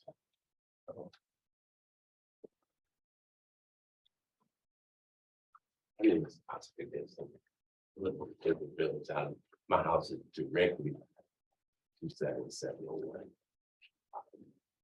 And my position, if you change the hours for them, and you talked about this in the last situation, are you gonna change the hours for everyone? The next person that comes along, that's next door to her is gonna want the hours changed for them too. So then you're changing the ordinance for the entire city. You're going from 11 to 12. 11 o'clock is perfect, because 11 o'clock, Lady Village is quiet. Everyone's gone. All the businesses next to this address, they're gone at 10 o'clock. Veneers is gone at 10 o'clock. So the only business that will be open there is this business. You're gonna have people in the parking lot. It's gonna create a security concern also. Because next door is FedEx. You got all those FedEx trucks parked down front. So you're creating a security nightmare by letting you be on the premises later the next premises. That property now has no security whatsoever. People do whatever they want to at night on that property. They have sex in the cars, and I've complained about that several times, but nothing's been done about it. When they created that parking lot, no one used it. They tore up that green space. They created that parking lot that no one used. And this for years. And this company always wants to come in and change the code in order to fit them. They did the same thing with Veneers. Came before the board to change Veneers, and the board agreed. So they wanted to bring in businesses that don't fit. They should bring in someone that's fit. And not change the city to accommodate them. That's not the way it works. Well, thank you. Is there any more public comment? If I could just clarify one point, in terms of setting a precedent for a variance, it's written in the codes that it is for a specific location and for a specific use. It is not, if one person comes in and gets a variance, that everybody else gets a variance. So just want to make that very clear. It's a common misconception. Oh, they did it, I get to do it, and that is not the case. I just wanted to make that clear to the board. Thank you. Thank you. Jason Hammond again. While that may be true, it does set a precedent that needs to be considered in future zoning board of appeals requests. And at that point, we do have in the concept in the city that if we start getting enough requests for variances, well, we should look at the zoning ordinances and maybe consider updating them to alleviate the number of variance requests that we get. But we need to be very careful about setting precedents that force us into a situation where we don't have the other choice but to change the zoning ordinances, especially when we're taking into account the impact of residents. Because Mr. Bloom mentioned the specific appeal component of a list of potential variance justifications being potential significant impacts of the benefit to the business. It also says not detrimental or illusory to the residents that are in the semi-tech business, so you gotta take into account besides that. Thank you. Is there anyone else for public hearing? In the closed public hearing, and I will answer your precedence part, because I guess I'm the only one that's been on the board for 12 years, Oh, sorry. for 12 years. And that Happy's Pizza got a variance for time. The restaurant before Eddie Smokes got a precedence for being open later. I forgot what the name of it was before Eddie Smokes. I believe Eddie Sky, what? Scalator, Scalapino. Stories Yeah. before Was that before? No. Okay. I believe Eddie Smokes also got a, I don't know if he, I don't know if you ever opened. but I believe he got one. Vintage Village got a variance for time, and the gas station got a, Domino's. huh? Domino's. Oh, Domino's, and so that's 6 actually, that have already gotten variances for their time. So we've already Precedent set. set. Something for the planning commission to look at, Jason. Is Domino's open till midnight? So, Or, well, actually, I think they're open till 1 AM. They were midnight Sunday through Thursday, and then Friday, Saturday. They were open till 1 AM, I think. so I say all that to say that the precedence is already, it's already set for that. And I appreciate you all giving your feedback. And I encourage you, Sam, to hear what they're saying about the parking lot and figure out something, for you ought to figure out something about what's going on. If you report something, please email us, CC me, let us know of what's going on so we can follow up with it also. So, does anyone want to make the motion? I'll make a motion to approve the variance request to add 1 hour to allow them to close it at midnight. Is there a second? Second. It's been moved and seconded. Is there any additional discussion? It's one thing just to note too, and those other examples that you mentioned in terms of precedents, those businesses are right on top of the residents, whereas, you know, there is quite a large buffer between the building and the homes on this side due to the parking lot. And the other thing just to mention as well, you know, for the 2 residents who came in here, is that, you know, if there are violations of the ordinance in terms of, you know, noise or alcohol on the premises, or, you know, whatever the case may be, you know, that, you know, if those repeatedly happen, then they could lose their special land use and basically be forced out of there. So there is some way to rectify that if they don't live up to their promise. I believe that they will, but if they don't, you know, then there is a means for you to follow. Thank you. Any other discussion? I have a couple questions. I do see your last call, your bartenders are 11 o'clock. Typically, when does your last guest leave on weekend events? What's a typical weekend? What do you predict? So, we're not currently open yet, so I'm gonna Right. speak to what I do at Easter Market, and it's a hard out at midnight. And the reason that is because our farmers are rolling in after that, because we have Saturday market. So, and I say that a lot of it is breakdown time. You know, at Easter Market, we don't provide anything. So you have to bring all of your decor. So all of that, the dance floor, the chandeliers, all that takes time to kind of break down. So typically, parties are kind of ending 10:30-ish, 11, they're kind of making it, it's a hard out. So there's a buffer in the time of partying and then breaking down. And I'm trying to offer the same thing at my venue, is just an extension. Again, we're a market, so I can't host any events on Saturdays and Sundays at Easter Market. So I have a slew of people and I spend a great deal of time sending them to other venues. I'm like, so, with that being said, I'm running it the same way that I do at Easter Market. It will be hard out, us breaking down, not necessarily people still partying at that point. They do. So that's you two are out, or whoever's left in the crew is out by midnight. All the guests are. Oh, out. just guests. So, All and when guests do you, outside. We may still be inside. It's just like if we're getting a shipment of clothes and we need to inventory, right? We need to set up for the next event the next day. You know, we may still be inside, kind of moving about, but no guests on site. business is closed. Anyway. Let me just, also say. It's a motion on the floor, so this one. Okay, thank you. Did we also talk about? Oh, you know what? I'm sorry. I did it wrong. Go ahead, because I did the I first was one gonna wrong. add to that, to say that, at 11 o'clock, it's last call, and typically I've been to, I'm a caterer, so I go to events every week, every day.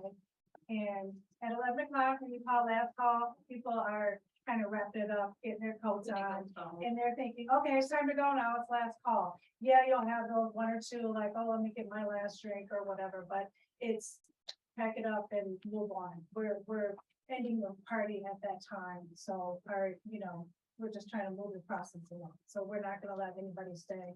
11:15, the bar is shut down, closed, put away, and people are gathering their jackets. Any other discussion? I was curious about the parking. How's that gonna work? It's not that- No, We're gonna. So Oh, I'm I'm just gonna say Okay. that Still because gotta there start is our a, regular meeting. right, a motion is on the floor, so Oh, yeah, it's not my a bad. dialogue, it's the hearing to do the You're right, dialogue you're right. back and forth. So is there any discussion about the motion that's on the floor? Hearing none, roll call, please. Board Member Garrett, Yes. Board Member Jennings, Yes. Board Member Cantor. Yeah. Board Member Canes, Yes. motion carried. Thank you. And now, we'll adjourn the ZBA and reconvene as the city council. And I know we do this so infrequently, but you have to roll call for city council.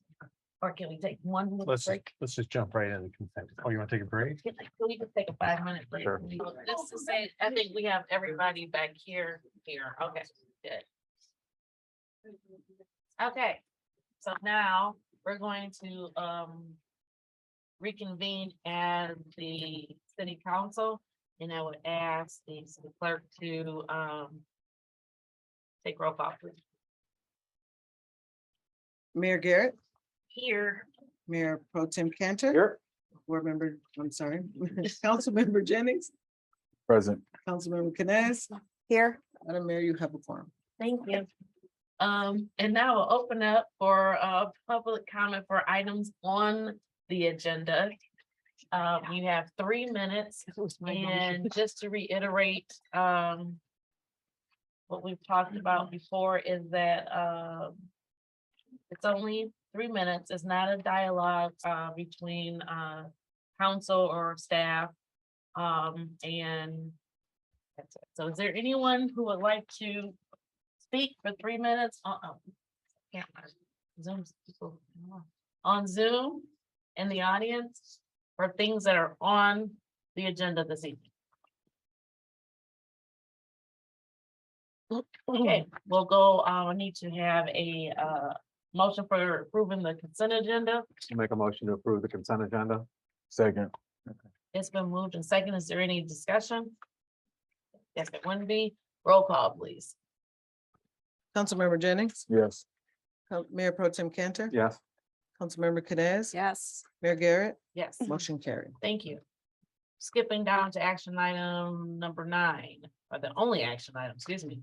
Final delinquent special assessment tax roll for 2023. Okay, before you, you have the final delinquent special assessment roll for 2023.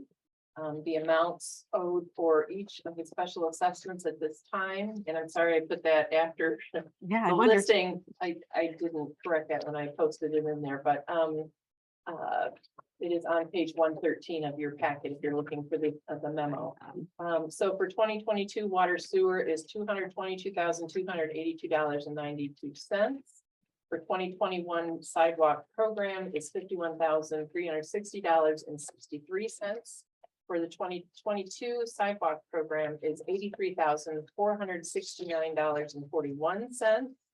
For the 2021 ditch culvert project is $7,642.58.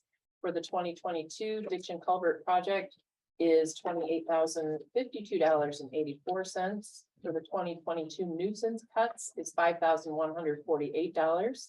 And for the 2022 Cambridge SAD is $5,705.85 for a total outstanding of $403,000, if I can get this out right, $662.23. Thank you. So I'll make a motion to adopt the final delinquent special assessment and place it on the 2023 tax roll. Second. It's been moved and seconded. Is there any discussion? Hearing none, roll call, please. Councilmember Canes, Yes. Mayor Garrett, Yes, Councilmember Jennings. Yes. Mayor Pro Tem Cantor. Yes. Motion carried. thank you. Next up for discussion is going to be the mitigation strategy for non-material weaknesses in the audit. Okay, there were a few things that were listed that are non-material deficiencies, so they're not horrendous errors or omissions of any kind as far as financial reporting. But these are more housekeeping and segregation of duties, policy development. So I have a list of 10 things in there dealing with making sure that actual expenditures don't exceed amounts authorized in the budget, which is something that we do during our amendments. We amend generally twice a year. And that I, as the city administrator, Pam as the treasurer, and all the department heads, that we review our monthly expenditures to make sure that we're on track with things. Bank reconciliations were not being done in a timely manner because we were short-staffed.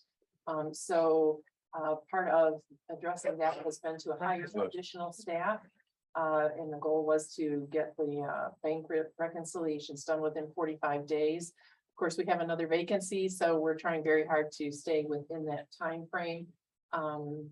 Segregation of duties was another one, because again of the shortage in staffing. We had one person that was doing a bulk of the work to make sure things were getting done. And part of the audit ding was that we have to make sure that we have multiple people, that we have them segregated out, that this is your responsibility and da da da da da. So with the additional people, that has been able to be segregated out a little bit better so that we are meeting those expectations. We are more in line with our current water and sewer billing, with being able to find the leaks that had been happening, which has brought our what we pay out every month more in line with the usage that we have, rather than having that gap that was there. Revenue adjustments are done monthly by both the treasurer and myself, and recorded in a timely manner. Credit card documentation, we now use, in addition to the receipts that we upload, we have a front sheet that tracks and details what those expenditures are. And department heads or anybody that has a credit card is required to submit that with their receipts when they turn in their statements. Pooled cash is also timely recorded in the due to and due from transactions. Rather than leaving all the money in the general fund, we're trying to make sure that they get out to the funds that they're supposed to be sent out to. Compensated absences was another issue that was put in there, that they felt that we weren't adequately tracking absences in our program that we had. It was done through a spreadsheet, and we're working now with ADP, who is our company that does our payroll for us, with a timesheet program that everybody will be responsible to log their hours into. Department heads will go over that to make sure that that is accurate, and then that is submitted along with the payroll. Online banking policy was created in 2021 and is followed. And cybersecurity information and technology controls, checklist was created by the former city administrator and is used to remove employee access to the IT system. We're more stringent on that now, and we have an updated current list of employees that have access to the system, making sure that whatever level that they're granted to be in there is accurate for the position and reflective of that role. and that they do not have access to email any longer once they, their position is, once they leave or they're terminated, that ends at that moment, and all passwords are changed. So this is the mitigation plan that was put together and submitted to the state and is for council for review. It's not a motion that needs to be done. It's just for you. And if you have any questions, I'm happy to answer them. Thank you. Does anyone have any questions? Okay. Next, oh, go ahead. I'm sorry. Did you say when you were getting when you're logging your hours, when will you guys have it, or do you already have it? Pam is just finishing that up, and it should be, it's something that has a little bit more. We have to let all of the employees know that this is the process that we're going to be doing, and it should be in place with either this next payroll system or definitely by the next payroll. So we do on the 14th and the 30th of each month. Okay. So it will either be at the end of this month or on the 14th of May that it is in place going forward, that we're using the timesheets. Okay, thank you. Thank you. So anyone else have any further discussion? Right, thanks for the update. Thank you. Next is the Giffels Webster engineering fees.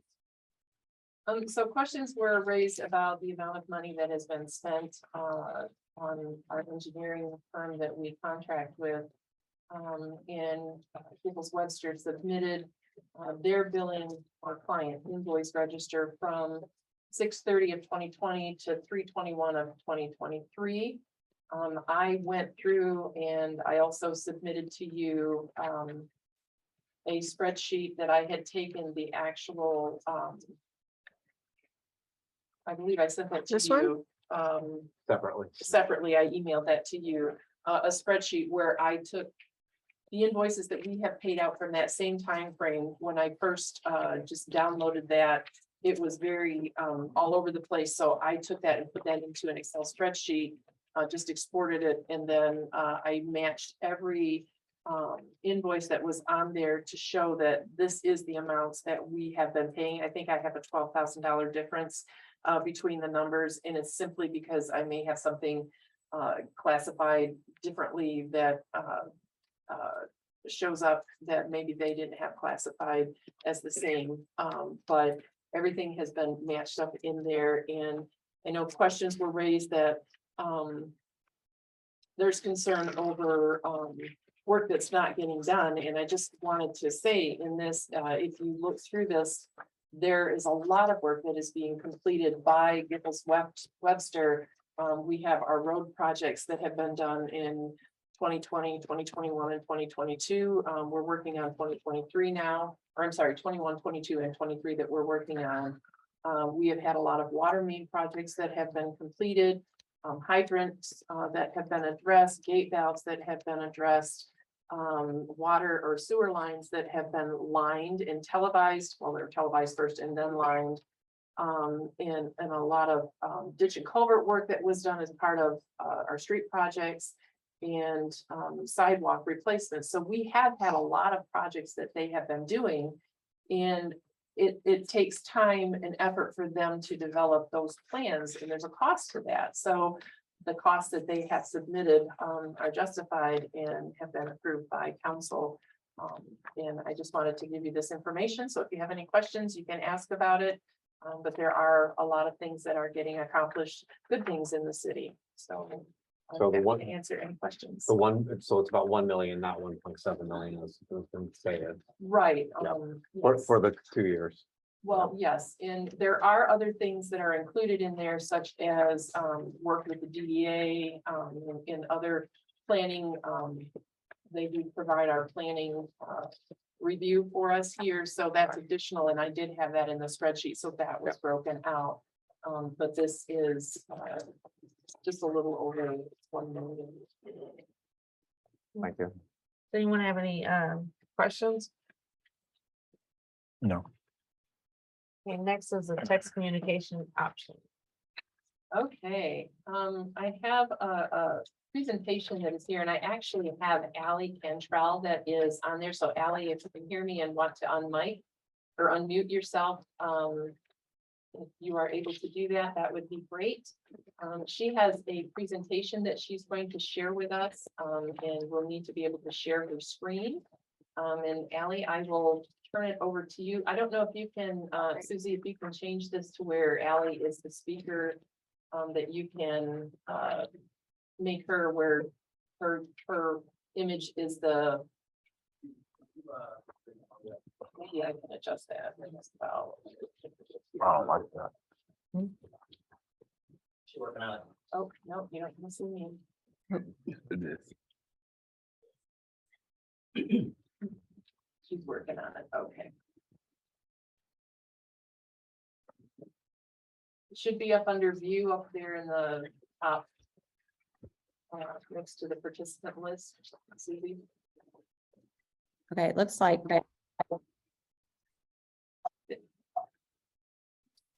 Perfect, perfect.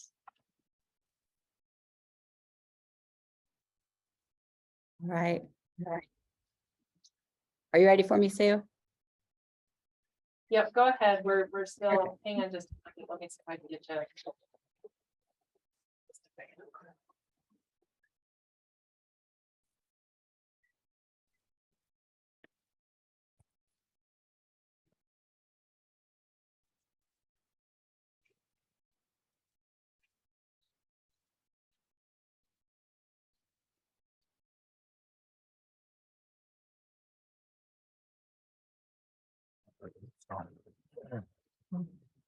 I think she was on for the presentation.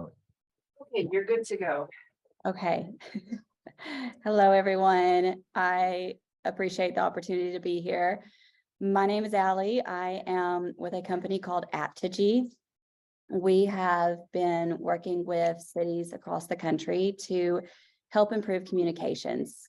We know that typically the goal behind communication tools is to move the city forward in some way, whether that be through just helping you grow businesses.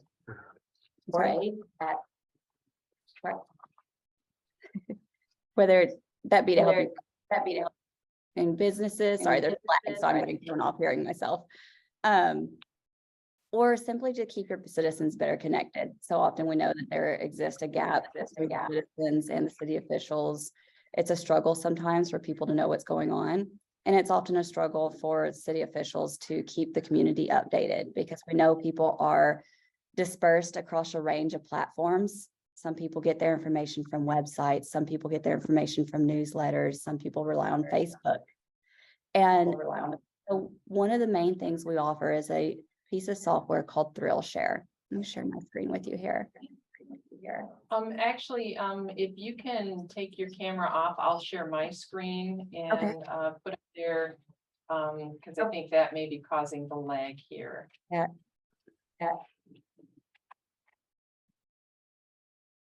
Okay. Oh, perfect. All Okay, right. and just tell me when to move to the next screen. Yes.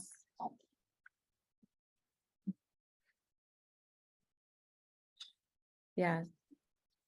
Perfect. So this is a PDF of a booklet that I had sent to Sue that kind of gives an overview of what it is we do. We provide websites and apps for cities. We know it's very important to have a really great website, but in that, we know that more, Ally. I'm sorry. Can you lean in just a little bit more? Is this better? Yes. Okay. So yes, so with the websites, we know that while it's so important to have a great website for your city, we know that people are not going to websites the way they used to. So much of your online access now is done through cell phones.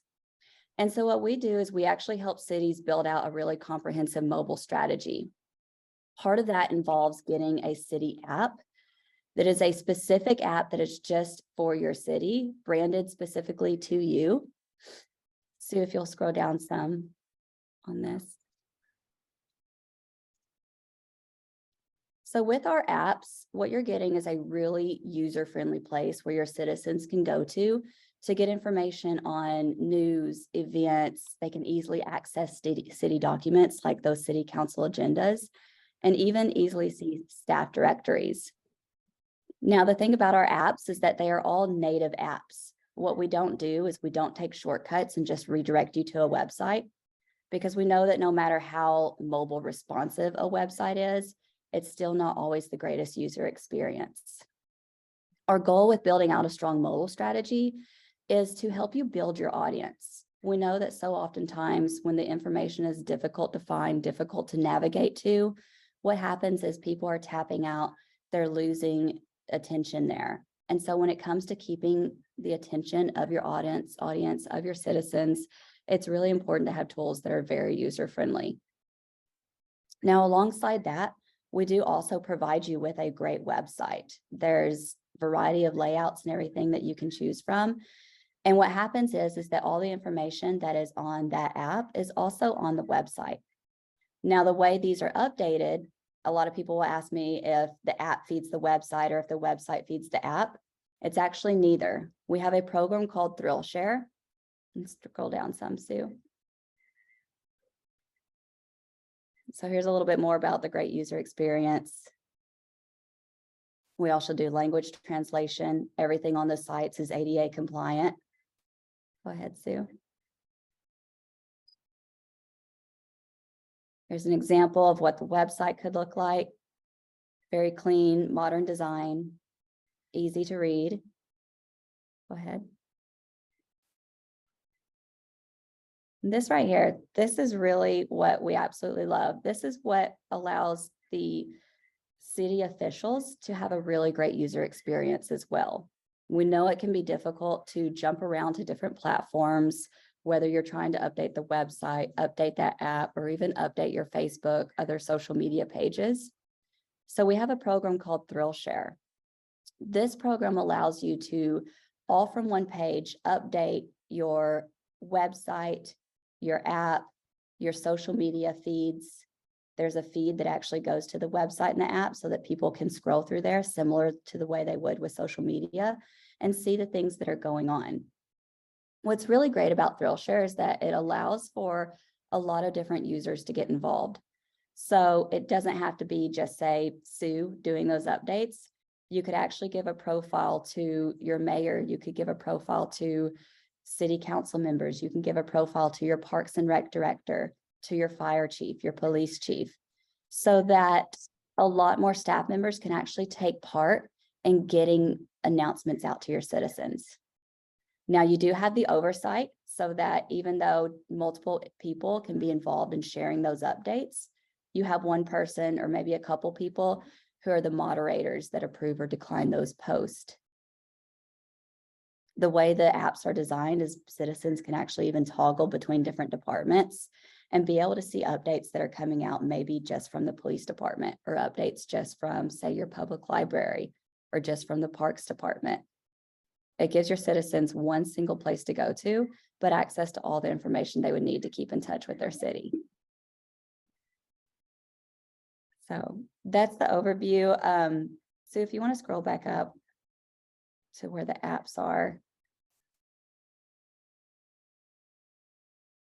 And if you don't mind, I'm going to go ahead and share my screen too, Sue, just to show real quick kind of the navigational features of the app. Okay. Okay, I'll deal with the lag on the sound, try not to hear myself.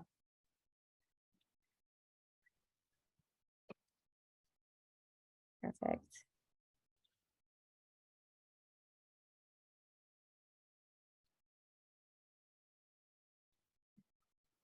So I do want to just kind of showcase this to show the user friendliness here. Give you an example of one of our apps. So you can see it will be branded for your city.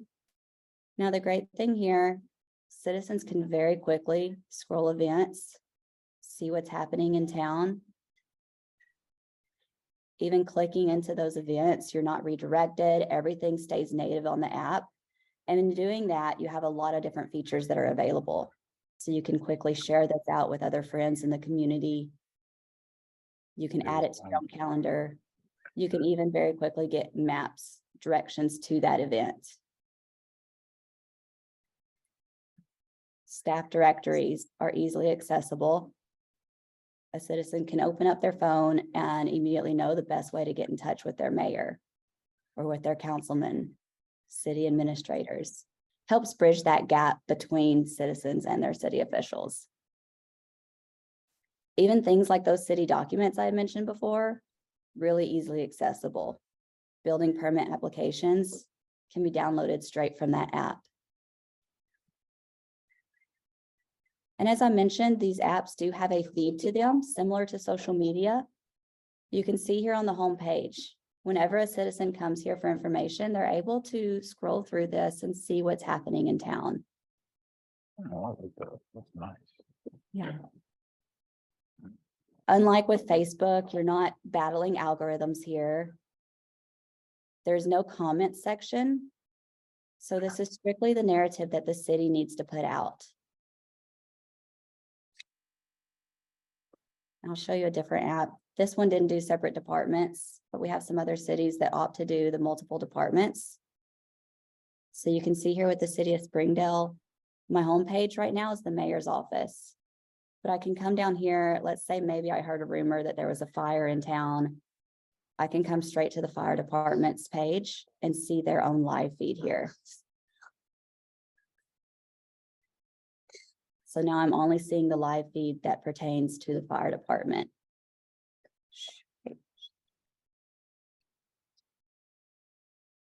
The library, they have their own live feed. They also have their own events calendar. So I can see only the events now that are happening at the library.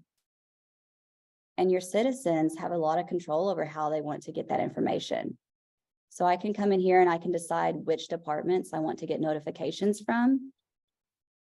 And then I can also decide what's going to be the default when I open up that app. But again, all housed in one place, and all of this is easily updated right in ThrillShare.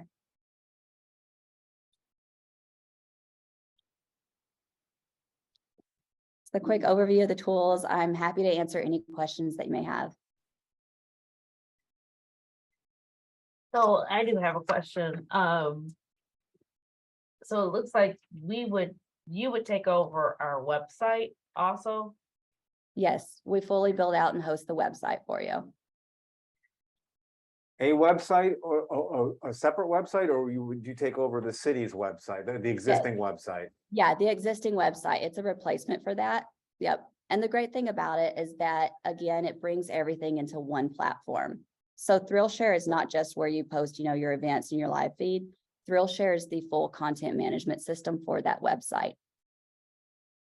We offer training to every staff member who would be using the tools, and the training is always free and ongoing. So anytime someone new joins the staff, we jump in, help them out, show them the tools, or even if someone just needs a refresher, we help them out. And what's the contractual obligations? So it's just a 1-year renewable contract. No obligation to stay in it for longer. Do you have any kind of live demo site that we could actually, look at it on our own phones and, just kind of play with it, or no? As far as you mean ThrillShare? Yeah, the app that goes on the phone. Yeah, so at this time, we don't actually offer, you can download any of the city apps to see what those look like. All of our apps are public facing and they're free. But as far as ThrillShare, we don't actually at this time have a sandbox available for you to try out. And do you have like a list of the cities that you service? Yes, absolutely. I did send some over to Sue, but I could happy to send that information out to more of you. So can you talk a little bit more about what the alert capability is? So if there's a rabid dog running around the city, can we push, what kind of push notifications can we do, and how, are there a certain number that are allowed in the contract? Do we have unlimited? How does that work? Yeah, you are able to do push notifications through the app. And again, you'd also be able to update that on the website and on your social media pages. There's no limit to the amount of push notifications. Yeah. There's also no limit to the amount of users that you can have there in ThrillShare. It's not like, say, limited to just 10 people. However many you need are on there, and you can adjust anytime who the moderators are or who's has to be a moderated user. And is there something, or is this a part of the contract about the SLAs, just in case the website crashes? What's the turnaround time? Yeah, so typical turnaround, if that ever happens, very not likely to happen. I think I've only ever heard of it happening one time, and the website was back up and running within minutes. All of the data is actually stored with Aptigee rather than on your site or on your own servers. So that way, if a website ever goes through, say, a DNS attack, something like that, we would actually take the website down immediately. We have screeners for that so that we can get it back up and running within minutes once that attack is over. So We go that's the agreement, it will be within minutes if something happens to our website? I don't think it's like it written into the contract. I can talk to someone about that and see what sort of thing is written into the contract on that, but it's, again, it goes through Amazon Web Services, which is the most secure platform in the country. Every single website has the security encryptions on it, and it's past bedtime here. But yes, I can definitely get you. You cover the costs of each of these? Yes, absolutely. Let me get this pulled up for you. Give me one moment here. Look at the little kid. This is River. She likes to make appearances. It's a good name. My grandson's name is River. Yeah. All right, let me pull this up for you here. No, I'm not scooting over.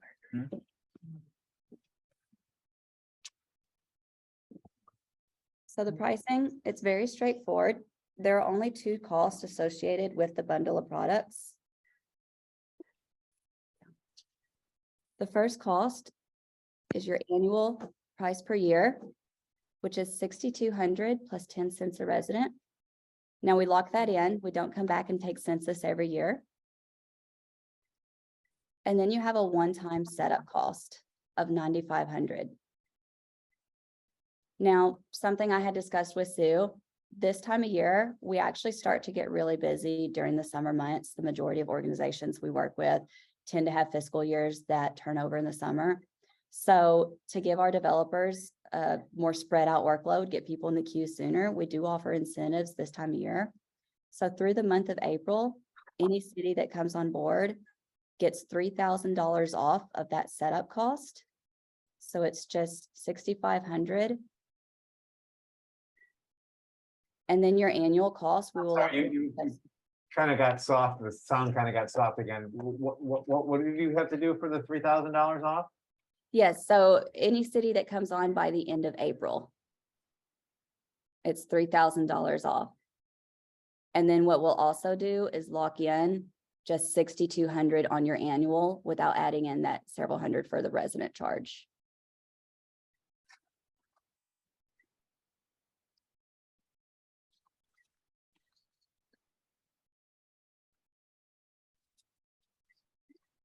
So it would be $6,200 for the setup fee and $6,200. $6,500 on setup, $6,200 annually. Sorry, $6,500 on setup and $6,200 for the annual fee, correct? Yes. Yeah. And you said if we're by the end of April, then there's no per resident fee, correct? Is that what you Right, said? correct. Right. Yeah. Is that in perpetuity or is that just for the first year? We won't tack it on later. No. Okay. And question about the website. So once you take over our website and rebuild the website, do we then have an on-site administrator or do we have to use you to make every change to our website? Yeah, so the changes on the website are actually really easy for you guys to make. The content management system is a very simple drag and drop system when it comes to your layout. Like I said, we will train everyone who's going to be using the tools. Anytime you do need some help though, we're just a phone call, email away. We actually have chat boxes there within ThrillShare. so that anytime you do run into a hiccup, you can just chat with the team. They're really amazing. They're located right here in Little Rock, Arkansas, where I am. You also included in that annual pricing, you get a website redesign once a year. We know when it comes to being online, something that is 3 or 4 years old can actually start to look really good because layouts and things are constantly changing as far as what's normal on websites. So most places opt to do that every 2 to 3 years, but you do have the option to do a full website redesign once a year. And do you have any local clients to Michigan? So right now in Michigan, all of our clients are actually schools. That's how Apogee got their start 7 years ago, was in the public school system. We just started branching into municipalities a year ago. We have 12 different states, and so far, I will double check that, but so far, no one in Michigan on his cities. But I'm happy to get you some of the school clients who are local to you. Thank you.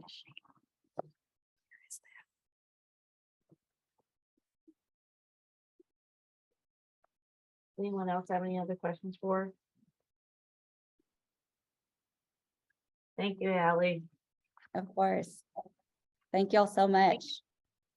Thank you. I appreciate the time. Thank you. Next we have the service line material. Yeah, can we push that to the next, given the time, can we push that to the next study session? Anybody Absolutely. have a problem with that? You know, Take a motion to table it.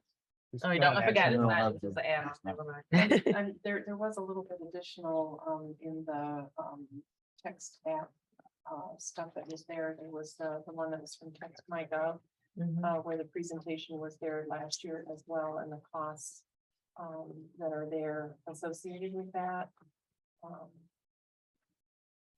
And text messages are limited to 75,000 or 50,000. And it does not include website design or redesign included in that. I guess I know I had this under items of discussion, but I would like to ask council if you have any directive that you would like to give to me, or if you want further exploration done on this. I didn't know that we were even, I mean, was not clear to me that we were even considering transferring the website over. Well, we've been talking about redesigning. We needed to improve the website, and this is something that when I was contacted by Ally, and I heard what the proposal was, that I set up the meeting with her, and she went through all of this with me. And it included not only the ability to push text messages to have the apps, because everybody uses their phones for stuff now, but to have that ability to integrate everything where it's all one seamless platform, basically. It improves the website and the information that's posted on there, and the ability to send that out to the community. So that was my, I guess I should have put it as an action item, but I wanted to know if you want to continue to wait. I guess I'm asking for clarification from council. Do you want me to continue to bring back more information to you on this? Or do you want to take advantage of the discount of the $3,000 if you act by the end of April to go? So with that's Apogee? only what, in 13 Yeah. 13 days, got and I enough think that time. that's kind of quick. Also, I am hesitant for a company that does not have municipalities in Michigan. I mean, I know we've talked about Text My Gov, because I believe there are different municipalities Mhm. near us using it, so we can actually talk to someone about what they're, what's happening. I personally am uncomfortable with giving it to a new company, everything. Website, we had enough hiccups with Revitalize, or what's called Revise. Did you ever find out whether or not Revise has an option for texting? I did not with Revise. I will ask on that. Yeah, might be worth asking too, explain the situation that we only meet every month. and see if they could give an extension if we wanted to consider them, because I mean, the discount, the other thing too, I mean, the discount is substantial because you also get to waive the $10 per resident. So if you get 1,000 residents, that's $10,000 a year that we would get to waive. And I think the incremental, you got to consider what the incremental cost too, that it's lessened because we would have to be paying to redo our website as well. So, you know, if these guys were to check out, you know, then it's killing two birds with one stone. I mean, it looks really cool. I mean, it does look cool. I just never been moved by somebody rushing me to do something. Yeah. Something, especially when it comes with a Yeah, big 'cause sum it's- of You money. definitely need to vet 'em. The issue with the 3,000 is, I'm sure she'll probably say, well, you can do it in May. She'll give you the 3,000. Not that she might. Well, be no, listening no, right it's, now. it's, I mean, just- I'm it's sorry. to sign the contract and move forward. It's a I know, I'm just saying like, 90-day. I'm just assuming that she might be able to work with us on another We deal. would've had to Right, make a and that's decision. why I asked that. Yeah. Oh, I get what you're So, saying. yeah, because we would have had to make the decision today, seeing that we don't come back together again technically for actual meeting. Okay, I just wanted to make sure that I was following. Yeah, and that's But- that's why I was asking Galen, Yeah. because, you know, I don't want to rush a decision like this, and if you know, we can push it to May and still, they would still give us a discount, that would give us time to vet them, contact their existing customers, see how satisfied they are. And then also, like what I was saying, I'm sorry, go ahead. finish. No, I'm good. I interrupt you plenty, so you can interrupt me anytime. I was gonna say that if you didn't allow me, so, one thing that I was asking is about who their clients were, the SLA and the contract. Those are three things that I would want to see, because if they say it was a matter of minutes and this never happened, whatever never happened would happen. And then the expectation is it better be back up in minutes, like. But I guess I would ask the same thing. Have we ever asked that of Revise? What happens if our website goes down, or any company, you know, what their I've asked for the process is? SLAs before. Okay, what is an SLA? I'm sorry. Service level agreements. There you go.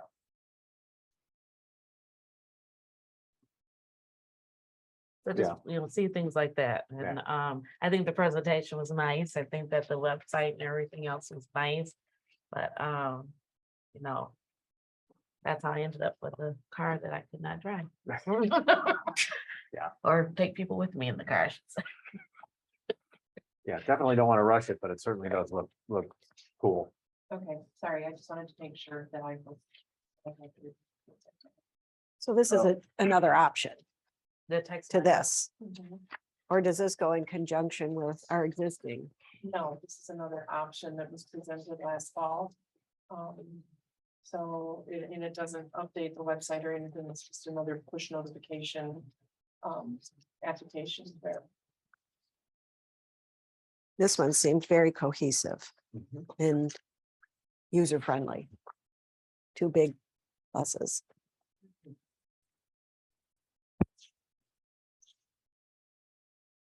Anything else for that? No? Okay. We're tabling. Did that already. City administrator report. Okay, just a couple of things. I did hand this out. I'm sorry, so late today. We received over 70 applicants for the utility billing and accounts payable specialist position. We whittled that down to 15 people.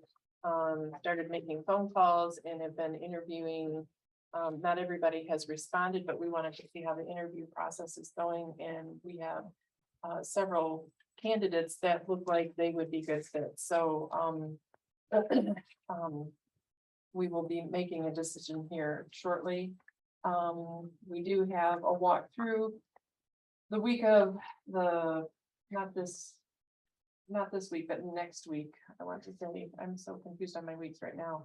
This is the week of the 17th. So next week we have a walkthrough with Oakland County SISMA to come out and look at the Phragmites in, I said bitter root, but it's bittersweet. That is an invasive species out in that area. And I just got an email, although it hasn't been approved yet. They're looking at a cost of around $4,000 to deal with that or eradicate that.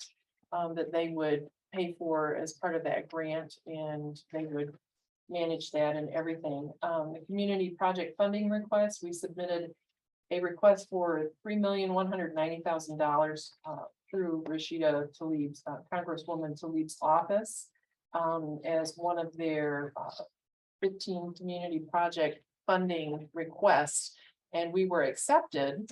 And now it has to go before the House Appropriations, and hopefully we will be awarded the full amount, which would be amazing to help with our water main replacement.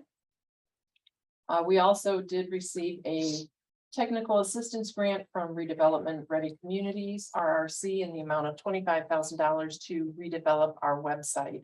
So whatever cost that we put in towards this, whether Apogee chooses or checks out for you, or we choose something different, that cost would be paid for the first year at least, for the setup and that first annual cost, and we could probably roll in the second year annual cost to spend out that $25,000 as part of that. And then I have other updates that are in there that I won't go through. You guys can read through that. Please contact me and let me know if you have any other questions. I did want to touch on council training opportunities. Tomorrow and Wednesday, Mayor Garrett, Pro Tem Cantor, and Council Member Jennings and myself will be attending the Michigan Municipal League's CapCon. It's a Capital Conference, and learning some really cool things there. And then in May, the 19th through the 20th, there are additional council training opportunities for the core weekender and advanced weekender to be held in Bay City. So if you're interested in attending that, please let me know so I can get you signed up for it. Thank you. City Attorney, Heard enough for me tonight. Nothing additional. thank you. Infrastructure Study Group, Nothing to report. thank you. Parks and Rec, We do have a game night coming up Friday. And a hot dog bar, so $10 admission will get you 10 tokens to play games, and the people who collect the most tokens by winning games will win some prizes. that's this Friday. This Friday, the 21st, here at City Hall. Community room. Okay. Planning Commission. No, nothing to report. We got our meeting next week, or next tomorrow. Tomorrow. The next tomorrow. Next tomorrow. I think you all are gonna slap happy. Because I almost said Planning Commission, like second SEMCOG report. Nothing to report. Southfield Public School Board. Nothing. Unfinished new business. Nothing. Public comments, anything, anybody? Okay, mayor and council comments. Nothing. Then I will make, I like to take a motion to adjourn. Motion to adjourn. Thank you. Second. I mean, second.